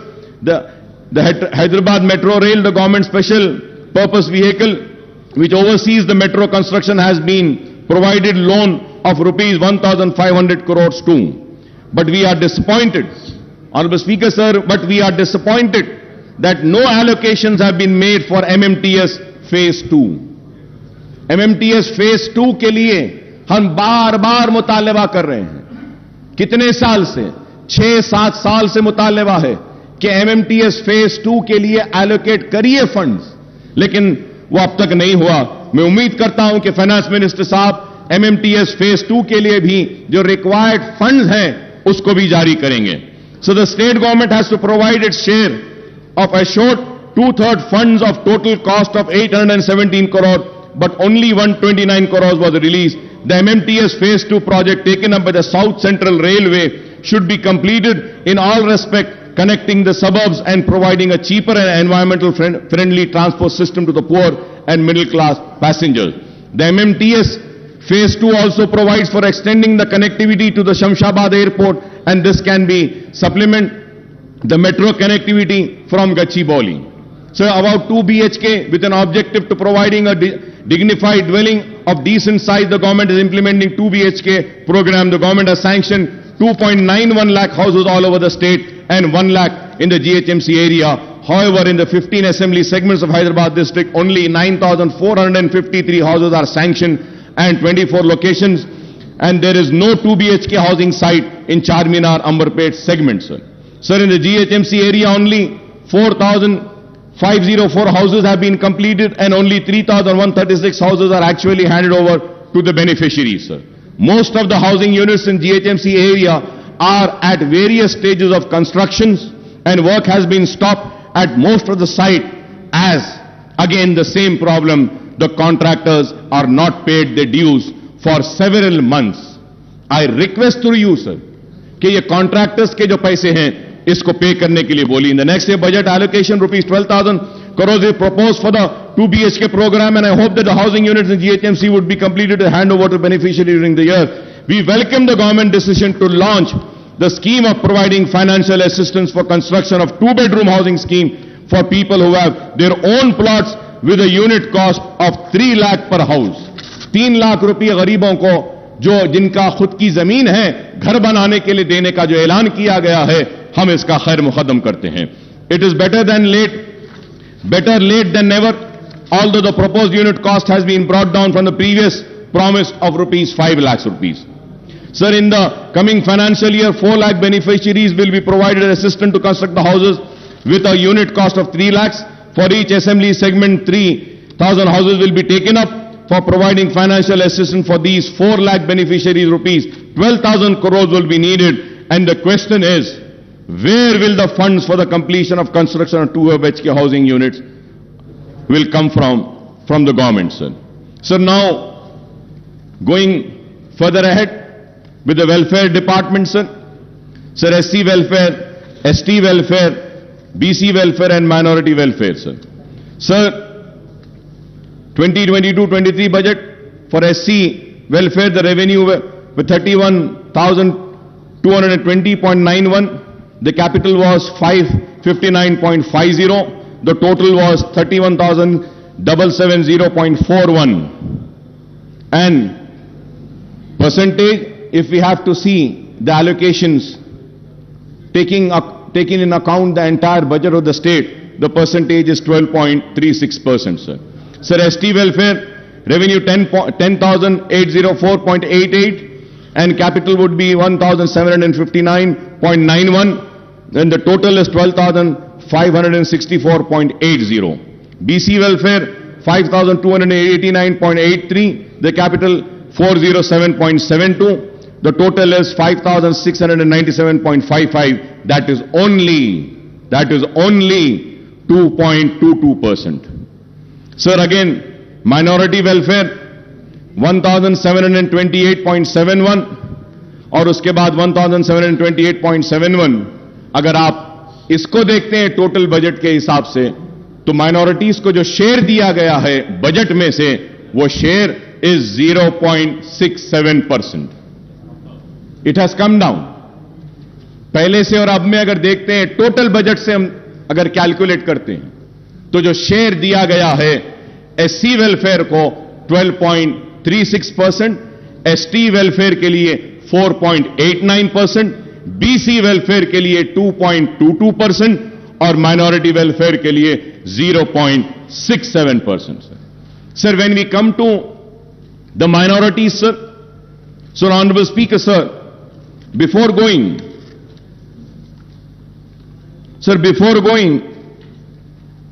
further ahead on minorities, sir, मैं फिर से sir आपकी तवज्जो पे एक बात लाना चाहता हूं सर. आज से 5 महीने पहले चीफ मिनिस्टर साहब ने ऐवान में खड़े होकर पूरी तफसीलात दी थी. यह बुक दिया था और इसमें कहा गया कि माइनॉरिटीज पे क्या स्पेंड हुआ. टोटल 2014, 15, 16, 16, 17, 17, 18, 18, 19, 19, 20, 20, 21 या 21, 22, सारा फिगर टोटल अप टू सितंबर 21, 6,971. और अगर हम सितंबर को माइनस कर देते हैं, सिर्फ 2021 तक लेते हैं, तो ये जो पैसा जो दिया गया है एवरी ईयर 2014, 15, 16, 17, 18, 19, 20 और 21 तक हम ले लेते हैं, 22 नहीं लेते हैं, तो the amount comes to 6,502. Amount comes to 6,512, sir. 6,512. Honourable finance minister साहब अपनी बजट की स्पीच में बोलते हैं 7 साल में 6644. अब सर सवाल ये है, ऑनरेबल चीफ मिनिस्टर साहब जो फिगर दिए हैं वो सही है, फाइनेंस मिनिस्टर साहब जो फिगर दे रहे हैं वो सही है, या फिर कौन सा फिगर सही है sir? And when we go further ahead sir, I would say that कि मैं रिकॉर्ड में आकर कहना चाहूंगा, ये जो डिपार्टमेंट है सर, ये डिपार्टमेंट अपना होमवर्क सही नहीं करता है सर. सर, अगर हम 7 इयर्स का टोटल लेते हैं माइनॉरिटीज का, जब budget allocation was 9,837.22, BROs released was 7,736.10, expenditure is 6,205.18. 6,205.18. Sir, finance minister साहब को चाहिए था कि वो फॉर द ईयर 2021-22 का भी जो स्कीम वाइज है, जो हमारा 1,600 है, उसमें स्कीम्स में 949.7 है, एडिशनल बजट 133.96 करोड़ दिए, तो टोटल 1083.66. फिर रेजिडेंशियल स्कूल्स के लिए 649.98 दिए. तो अगर ये ले लेते हैं, जब ये सारा ले लेते हैं, गवर्नमेंट की तरफ से मैं कह रहा हूं कि अब तक माइनॉरिटीज पे जो खर्च हुआ है वो 7,347.89 करोड़ है। आपको यह बोलना चाहिए अब तक जो खर्च हुआ। 6644 आपने कहा, चीफ मिनिस्टर साहब एक फिगर देते हैं और ये फिगर असल ये है। This is why I say that the department needs to study, the finance department also needs to study and come prepared. This house should not be misled. Sir, और एक चीज, before going further add, honourable minister साहब in speech has quoted and said that 40 crores have been given for Anisul Gurba. The building is complete, ready for inauguration. Honorable Speaker, sir, it is not ready, sir. Sir, I have the picture, sir. I have the picture, sir. Is this ready? Is this called ready? No, sir, it's not ready. Why I say that? Any word said or uttered in this house holds an importance. And a document has been given. एक किताब दी गई, किताब में कहा गया है कि खत्म हो गया, नहीं हुआ है। सर, मैं आपसे कहना चाहता हूं कि इस ऐवान में और एक बात, एक और ऐलान किया गया था। महमूद अली साहब यहां मौजूद हैं, अगर मैं गलत कह रहा हूं तो मुझे रोकिए, मुझे टोकिए। ऐलान किया गया था कि हज हाउस के बाजू की जो बिल्डिंग है वहां पे माइनॉरिटीज के सारे ऑफिसेस को वहां पे लाया जाएगा। क्या ऐलान किया गया था या नहीं? आज क्या वहां पे बिल्डिंग में क्या पूरे डिपार्टमेंट्स आए या नहीं? पूरी बिल्डिंग कमजोर हो रही है। अरे आप उस बिल्डिंग को कंप्लीट तो भी करवा दीजिए, उस बिल्डिंग को किराए पर भी तो दे दीजिए। कम से कम गवर्नमेंट ऑफिसेज नहीं लाना है तो किसी और को दे दीजिए। इस्लामिक सेंटर के लिए 10 एकड़ जमीन दी गई, कंस्ट्रक्शन आज भी चालू नहीं हुआ। सर, मैं ऑनरेबल स्पीकर साहब, मैं फिर से आपको याद दिलाना चाहता हूं सर, मेरी बात फिर खराब दिखेगी मगर मैं फिर से कह रहा हूं सर, इस 5 महीने पहले चीफ मिनिस्टर साहब ने कहा कि अकबर साहब हम मीटिंग बुलाते हैं, दशहरा हो जाने दीजिए, मीटिंग बुलाते हैं। सर, दशहरा हो गया, दिवाली हो गई, क्रिसमस हो गया, न्यू ईयर हो गया, संक्रांति हो गई, अब होली आ रही है, होली भी हो जाएगी।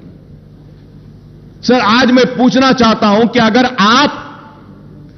आप अपने वादे को पूरा नहीं कर सकते हैं तो बोलते क्यों हैं? बुरा दिखता है मेरी बात, लेकिन हक है।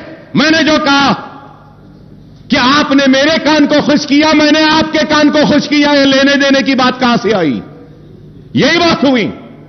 बादशाह के दरबार में खड़ा है गाने वाला, गा रहा है, वाह वाह वाह क्या गाया, जमीन ले ले, वाह वाह वाह क्या गाया, जायदाद ले ले, वाह वाह वाह क्या गाया, सोना ले ले, वाह वाह वाह क्या गाया, हीरे ले ले, वाह वाह वाह क्या गाया, मोती ले ले, वाह वाह वाह क्या गाया, ये ले ले, वो ले ले, सब हो गया। बाद में आके बोलते हैं, अरे सरकार मैं इतना अच्छा गाया और मुझे बोले कि तू जमीन ले ले, जायदाद ले ले, मोती ले ले, हीरे ले ले। तो सवाल ये है, तो पूछते हैं कहां है, तो बादशाह पलट के बोलते हैं, अरे लेने देने की बात कहां है बाबा, तूने मेरे कान को खुश किया, मैंने तेरे कान को खुश किया। ये मेरी बात खराब दिखेगी मगर ऑनरेबल स्पीकर सर, मैं आपसे पूछना चाहता हूं, मेरा बदतमीजी होगी, माफी चाहता हूं सर। एक मेंबर इस ऐवान में वेल में आता है तो डिग्निटी और ऑनर इस हाउस की खराब और ये कह के सस्पेंड कर देते हैं, बाहर फेंक देते हैं। इस हाउस में जो ऐलान किया गया उस ऐलान का क्या है, मैं पूछना चाहता हूं। क्या उसकी कोई अहमियत नहीं? उसका कोई वकार नहीं? क्या उसकी इज्जत नहीं? हम पुकारे तो कहां पुकारे, हम चीखे तो कहां चीखे, बताइए। ये ऐवान में आकर पुकारेंगे और ऐवान में बोलते हैं कि करेंगे, बुलाएंगे, इंतजार में खड़े हैं। सरकार का बुलावा कब आएगा, कब आएगा? आज आप बताइए ऑनरेबल स्पीकर सर, हम दर्द के साथ, कर्ब के साथ कह रहे हैं, आलेर की एनकाउंटर पर रिपोर्ट देंगे बोले, आज कातिलों को प्रमोशन हो रहा है, उन जालिमों को तरक्की दी जा रही है और मेरे खून बह रहा है, लेकिन उस पर इंसाफ नहीं। कब मिलेगा आलेर के लोगों को इंसाफ? मेरा सवाल है। आज हम ये बातें करते हैं, जियो निकाला गया, बोला गया कि 4 मीनार पेडेस्ट्रियनाइजेशन के पुल को डालेंगे, कहां है बताइए? मैं जरूर यहां खड़े होकर अपने हक की लड़ाई लड़ रहा हूं। Honourable speaker sir, it is very important when we raise an issue, when an assurance has been given, that needs to be fulfilled. अब सवाल यह होगा कि आज इतने रिक्रूटमेंट का ऐलान किया गया, ये भी होंगे या नहीं? क्योंकि मेरे साथ तो यह तजुर्बा, मेरे साथ तो यह हुआ, मुसलमानों के साथ तो यह हुआ। सर, पब्लिक सर्विस कमीशन में एक भी मुसलमान नहीं, पब्लिक प्लीडर एक भी मुसलमान नहीं, माइनॉरिटी कमीशन में नहीं। क्यों बताइए सर? क्या एक मुसलमान को नहीं बना सकते? एक मुसलमान भी वाइस चांसलर नहीं है इतनी यूनिवर्सिटीज में। आप बताइए। मैं पूछना चाहता हूं टीआरएस के मेंबर से, मेरी बात गलत है तो बोलो, क्या मुसलमानों में एक भी काबिल नहीं है जिसको वीसी बनाया जा सकता? क्या मुसलमान में एक भी नहीं है जिसको पब्लिक सर्विस कमीशन का रुकन बनाया जा सकता? क्या मुसलमान में कोई भी काबिल नहीं है कि उसको एक पब्लिक लीडर बनाएंगे? मुसलमानों से हमदर्दी की बात है, लेकिन आज यह चीज नहीं हो रही है। इसलिए मैं आपके जरिए हुकूमत से मुतालबा करूंगा कि प्लीज कुछ करिए इस पर। अगर आप नहीं करेंगे तो फिर नहीं होगा। ऑनरेबल स्पीकर साहब, आपको सुन के हैरत होगी, यहां सब टीआरएस के लोग बैठे हैं।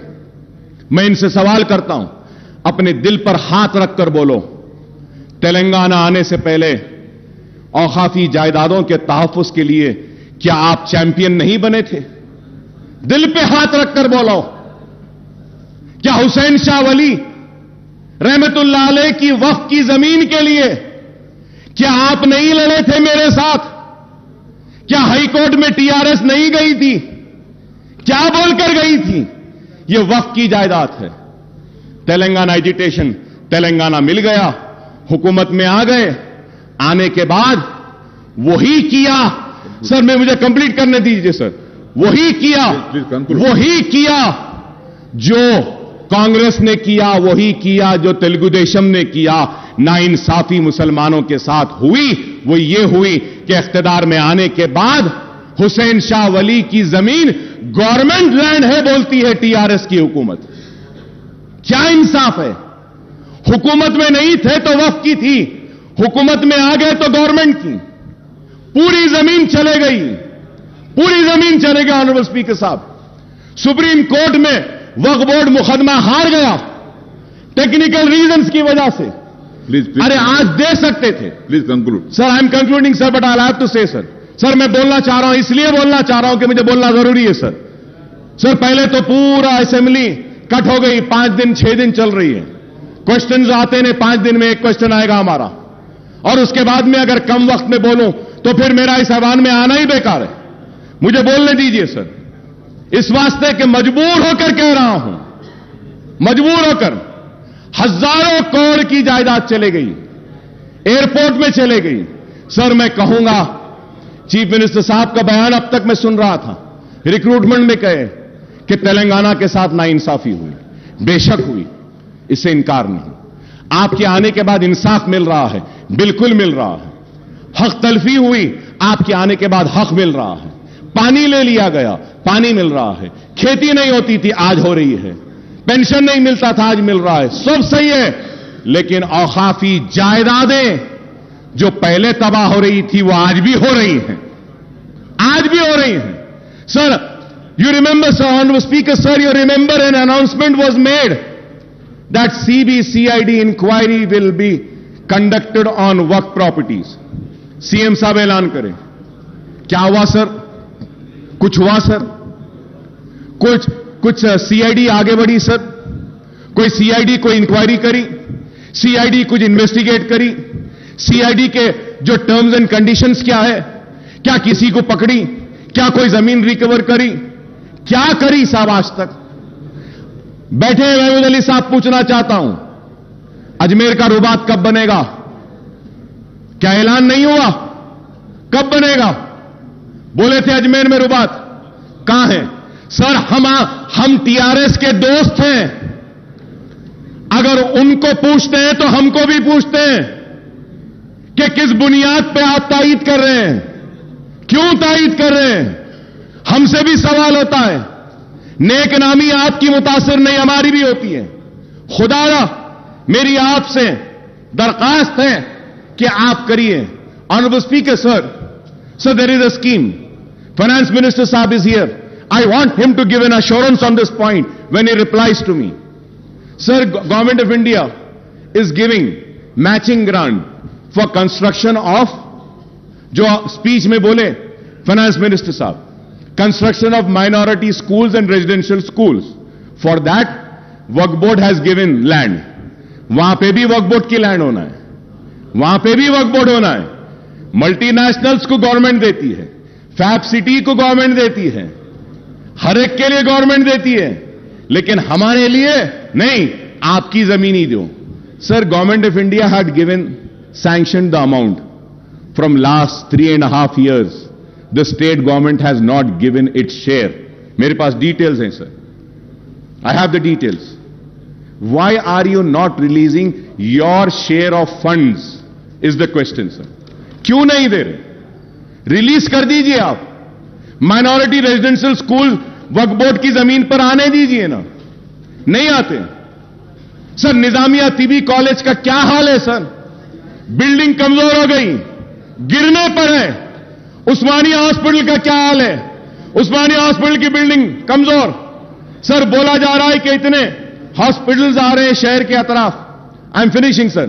सर, उस्मानिया हॉस्पिटल भी बनाइए, उस्मानिया दवाखाना भी बनाइए.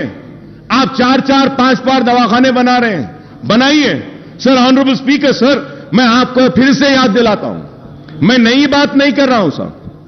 ऑनरेबल स्पीकर साहब, मैं नई बात नहीं कर रहा हूं, जो बार बार जो हर सेशन में करता हूं वही बात कह रहा हूं. उर्दू को दूसरी सरकारी जबान का मौक़िफ़ दिया गया सर.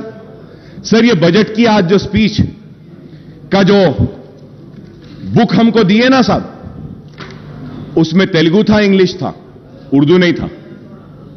उर्दू नहीं था, बाद में मंगाना पड़ा तो वहां से जाके उर्दू आया हमारे पास. क्यों साहब? उर्दू को दूसरी सरकारी जबान का मौक़िफ़ दिया गया है तो आप उर्दू के साथ इंसाफ करिए. उर्दू बोर्ड्स नहीं, आरटीसी के बसेस पे नहीं, सरकारी दफातर के बोर्ड्स पे नहीं, मुतरज्जिम को हमारी नुमाइंदगी पर मुकर्रर किया गया डिस्ट्रिक्ट कलेक्टर ऑफिस में, लेकिन आज तक भी कोई दरखास्त नहीं ली जाती. सर, उर्दू को उसका जायज हक दीजिए, यह हम मुतालबा करते हैं. हमारा मुतालबा कोई अलग नहीं है सर, जो वादे किए गए मैं वही दोहरा रहा हूं. Sir, honourable speaker sir, when I talk about minorities, sir, मैं आपको फिर से और एक बात याद दिलाता हूं. सर, इस ऐवान में ये पूरे लोग गवाह हैं. चीफ मिनिस्टर साहब ने कहा कि Muslim minorities will be treated on par with SC/STs. बोले या नहीं बोले सर? मेरे पास है सर, कौन सी तारीख को बोले, लेकर आया सर. सर, क्या Muslim minorities are given the same treatment as to what the SCs and STs have been given? Sir, Honorable Speaker sir, you will be surprised sir, अगर मैं आपके सामने पढ़कर सुनाऊं. आप सुनिएगा sir. Sir, Scheduled Caste Development Department in the state of Telangana has 83 schemes, in which six schemes are centrally sponsored, whereas 49 schemes come under SC sub-plan. Sir, मैं बोल रहा हूं, Scheduled Tribe Department has 91 various schemes, in which 6 schemes are centrally sponsored and 56 schemes come under ST sub-plan. कितने? 56. Backward classes. 40 schemes, 4 schemes are centrally sponsored. The BC department has no sub plan. चलिए साहब, आ गया ना साहब, आपके सामने schedule caste 83, schedule tribe 91, BC 14, minority, चलिए minority welfare. The minority welfare department has only 28 schemes, in which one scheme is run by center. The minority welfare department has no other scheme. Mahmood Ali साहब बैठे हैं, मैं महमूद अली साहब से भी पूछना चाहता हूं. महमूद अली साहब आप बोलिए, माइनॉरिटी फाइनेंस कॉर्पोरेशन से किसी एक गरीब को भी लोन दिया गया क्या? बताइए, दिल पे हाथ रखकर बोलिए. माइनॉरिटी फाइनेंस कॉर्पोरेशन से एक को भी नहीं दिया गया सर. सर 1.5 लाख रुपए देते बोले थे. 3 साल सर, 1 साल नहीं, 2 साल नहीं, 3, ये 4था साल है. 4 साल से एक मुसलमान को अपने पैरों पे खड़े होने के लिए कारोबार का खर्च माइनॉरिटी फाइनेंस कॉर्पोरेशन नहीं दिया. 1.5 लाख एप्लीकेशन पेंडिंग है या नहीं, ये बताइए. क्या क्लियर हुआ? सर मैं आप कोई नई बात नहीं कह रहा हूं सर, दिल जल रहा है सर, तकलीफ हो रही है कि हम आपके दोस्त हैं, आपका साथ दे रहे हैं, लेकिन आज क्या है बताइए. माइनॉरिटी फाइनेंस कॉर्पोरेशन पूरा मुर्दा हो गया सर. टिमरीज हां अच्छा चल रहा है, अनीसुल गुरबा काम हो रहा है, दरगाह बनाने शाह का काम हां हो रहा है, 69 कॉन्ट्रैक्ट लेक्चरर्स को रेगुलर अब ये आज के बाद हो जाएगा, मुतरज्जिम आए हो जाएंगे. मैं ये नहीं कह रहा हूं कि नहीं हुए. शादी मुबारक, यस 2 लाख शादी मुबारक में गरीब बच्चियों की शादियां हुई. मुबारकबाद देता हूं हुकूमत को, बहुत अच्छा काम है. जो अच्छा है उसकी तारीफ करूंगा, जो नहीं हो रहा है उसको बोलकर रहूंगा, क्योंकि आवाम मुझे बोलने के लिए भेजी है. बोलना मेरा काम है. मेरी इस बात को यह ना समझे कि मैं आप पे तनकीद कर रहा हूं या मैं आपका दुश्मन हूं. नहीं, मैं आपका दोस्त हूं, इसलिए कह रहा हूं कि यहां पे नहीं हो रहा है, इसको करिए.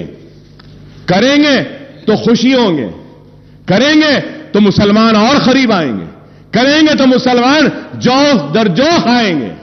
यही मैं कहना चाहता हूं. आज इतने बच्चों को टिमरीज के जरिए पढ़ाया जा रहा है, ये काबिल मुबारकबाद है.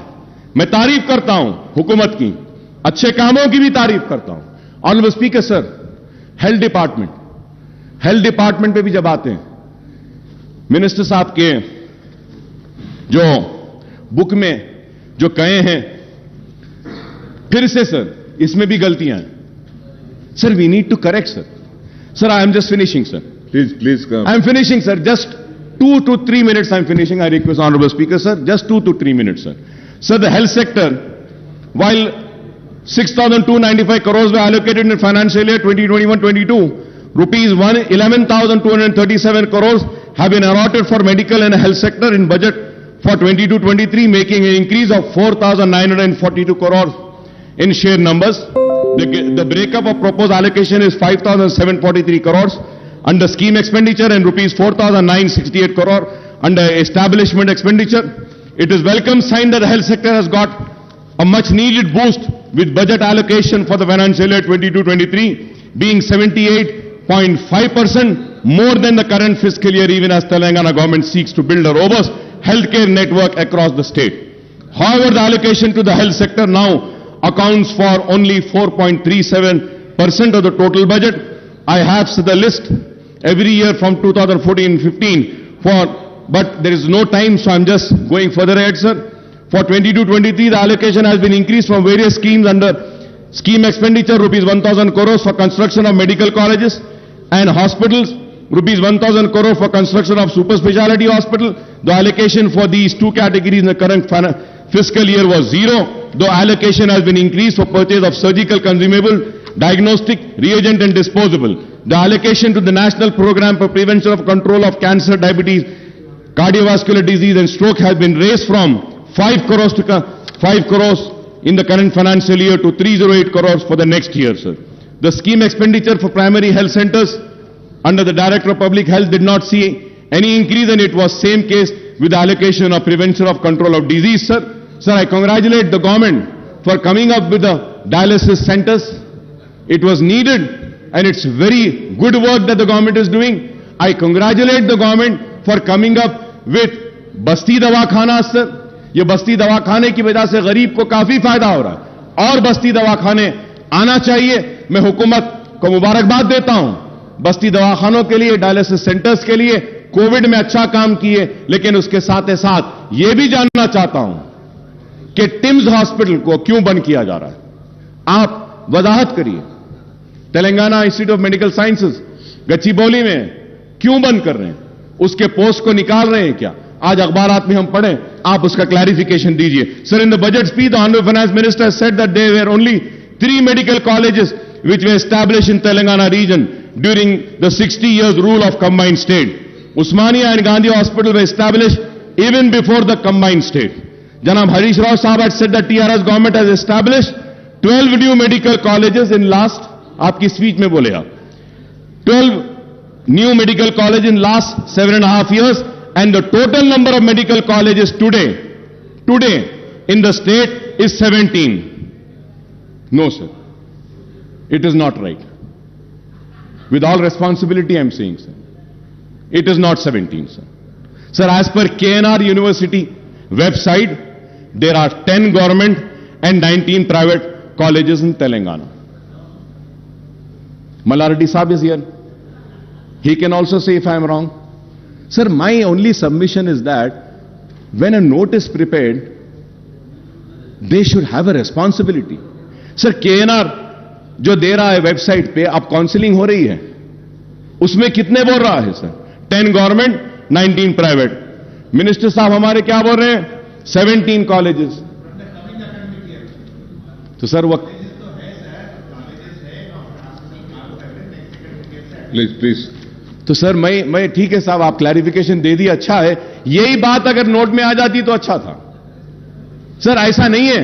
Please do not think that the members come with closed eyes. No. Still, this house has few members who come in this house with open eyes and open ears, who do a proper research and come, who knows what is there, sir. Sir, इसलिए मैं कहूंगा आपसे कि आप minorities के साथ इंसाफ कीजिए, और मैंने जो कुछ भी कहा है सिर्फ इसलिए कहा हूं कि आवाम ने मुझे वोट देकर यहां पे भेजा है कि हम काम करें. और स्पीकर साहब, मैं खत्म करते हुए फिर से आपसे दरखास्त करूंगा कि आप इस ऐवान की हुर्मत, इस ऐवान की इज्जत और इस ऐवान में किए गए वादों की हिफाजत भी करना आपकी भी जिम्मेदारी है, हमारी भी जिम्मेदारी है. जो वादा इस ऐवान में किया जाता है, इसको हमको भी पूरा करना है, सबको भी पूरा करना है. ऐसा नहीं कि बस हम बोल दिए, हम सुन लिए और चले गए. मैं उम्मीद करता हूं कि जो जो पॉइंट्स मैं आज आपके सामने उठाकर आपके सामने रखा हूं, इस पर आप संजीदगी के साथ गौर करेंगे और इसको तनखीद की शक्ल में ना देखेंगे, इसको तनखीद बराए तामीर में देखेंगे. It is a criticism for sure, but it is a constructive criticism. Kindly take it as a constructive criticism. I thank the government at the same time. And also, I want to thank Prashant Reddy Saab for taking up the construction of the Secretariat Mosque. CM साहब बोले थे, संगे बुनियाद हुआ, तामीर हो रही है, लेकिन आज बाज लोग बोलते हैं कि संगे बुनियाद रख दिए, तामीर नहीं हो रही है. तामीर हो रही है और तामीर मुकम्मल होगी. सेक्रेटेरिएट के साथ मुझे उम्मीद है कि सेक्रेटेरिएट की तामीर के साथ सेक्रेटेरिएट की मस्जिद की तामीर भी होगी मुकम्मल. हम इसके लिए हुकूमत का शुक्रिया अदा करते हैं. बहुत काम हुए हैं, बहुत काम हुए हैं और बहुत होना बाकी है. हम यूं ही आपसे लड़ते रहेंगे, मुसलमानों के मसाइल को हल करवाते रहेंगे और यूं ही हम लड़ते लड़ते आइंदा भी आप ही आएंगे और आपके साथ हम ही आएंगे और रियासत को बंगारू तेलंगाना बनाएंगे. शुक्रिया स्पीकर साहब. వాయిదా ప్రతిపాదన శ్రీ బట్టి విక్రమార్క మల్లు గారు మరియు ఇతరులు రైతుల ఆత్మహత్యలు మరియు ఇతర సమస్యల గురించి చర్చించాలని కోరుతూ ఇచ్చిన వాయిదా ప్రతిపాదన తిరస్కృతమైనది. Now the house is adjourned for tea break.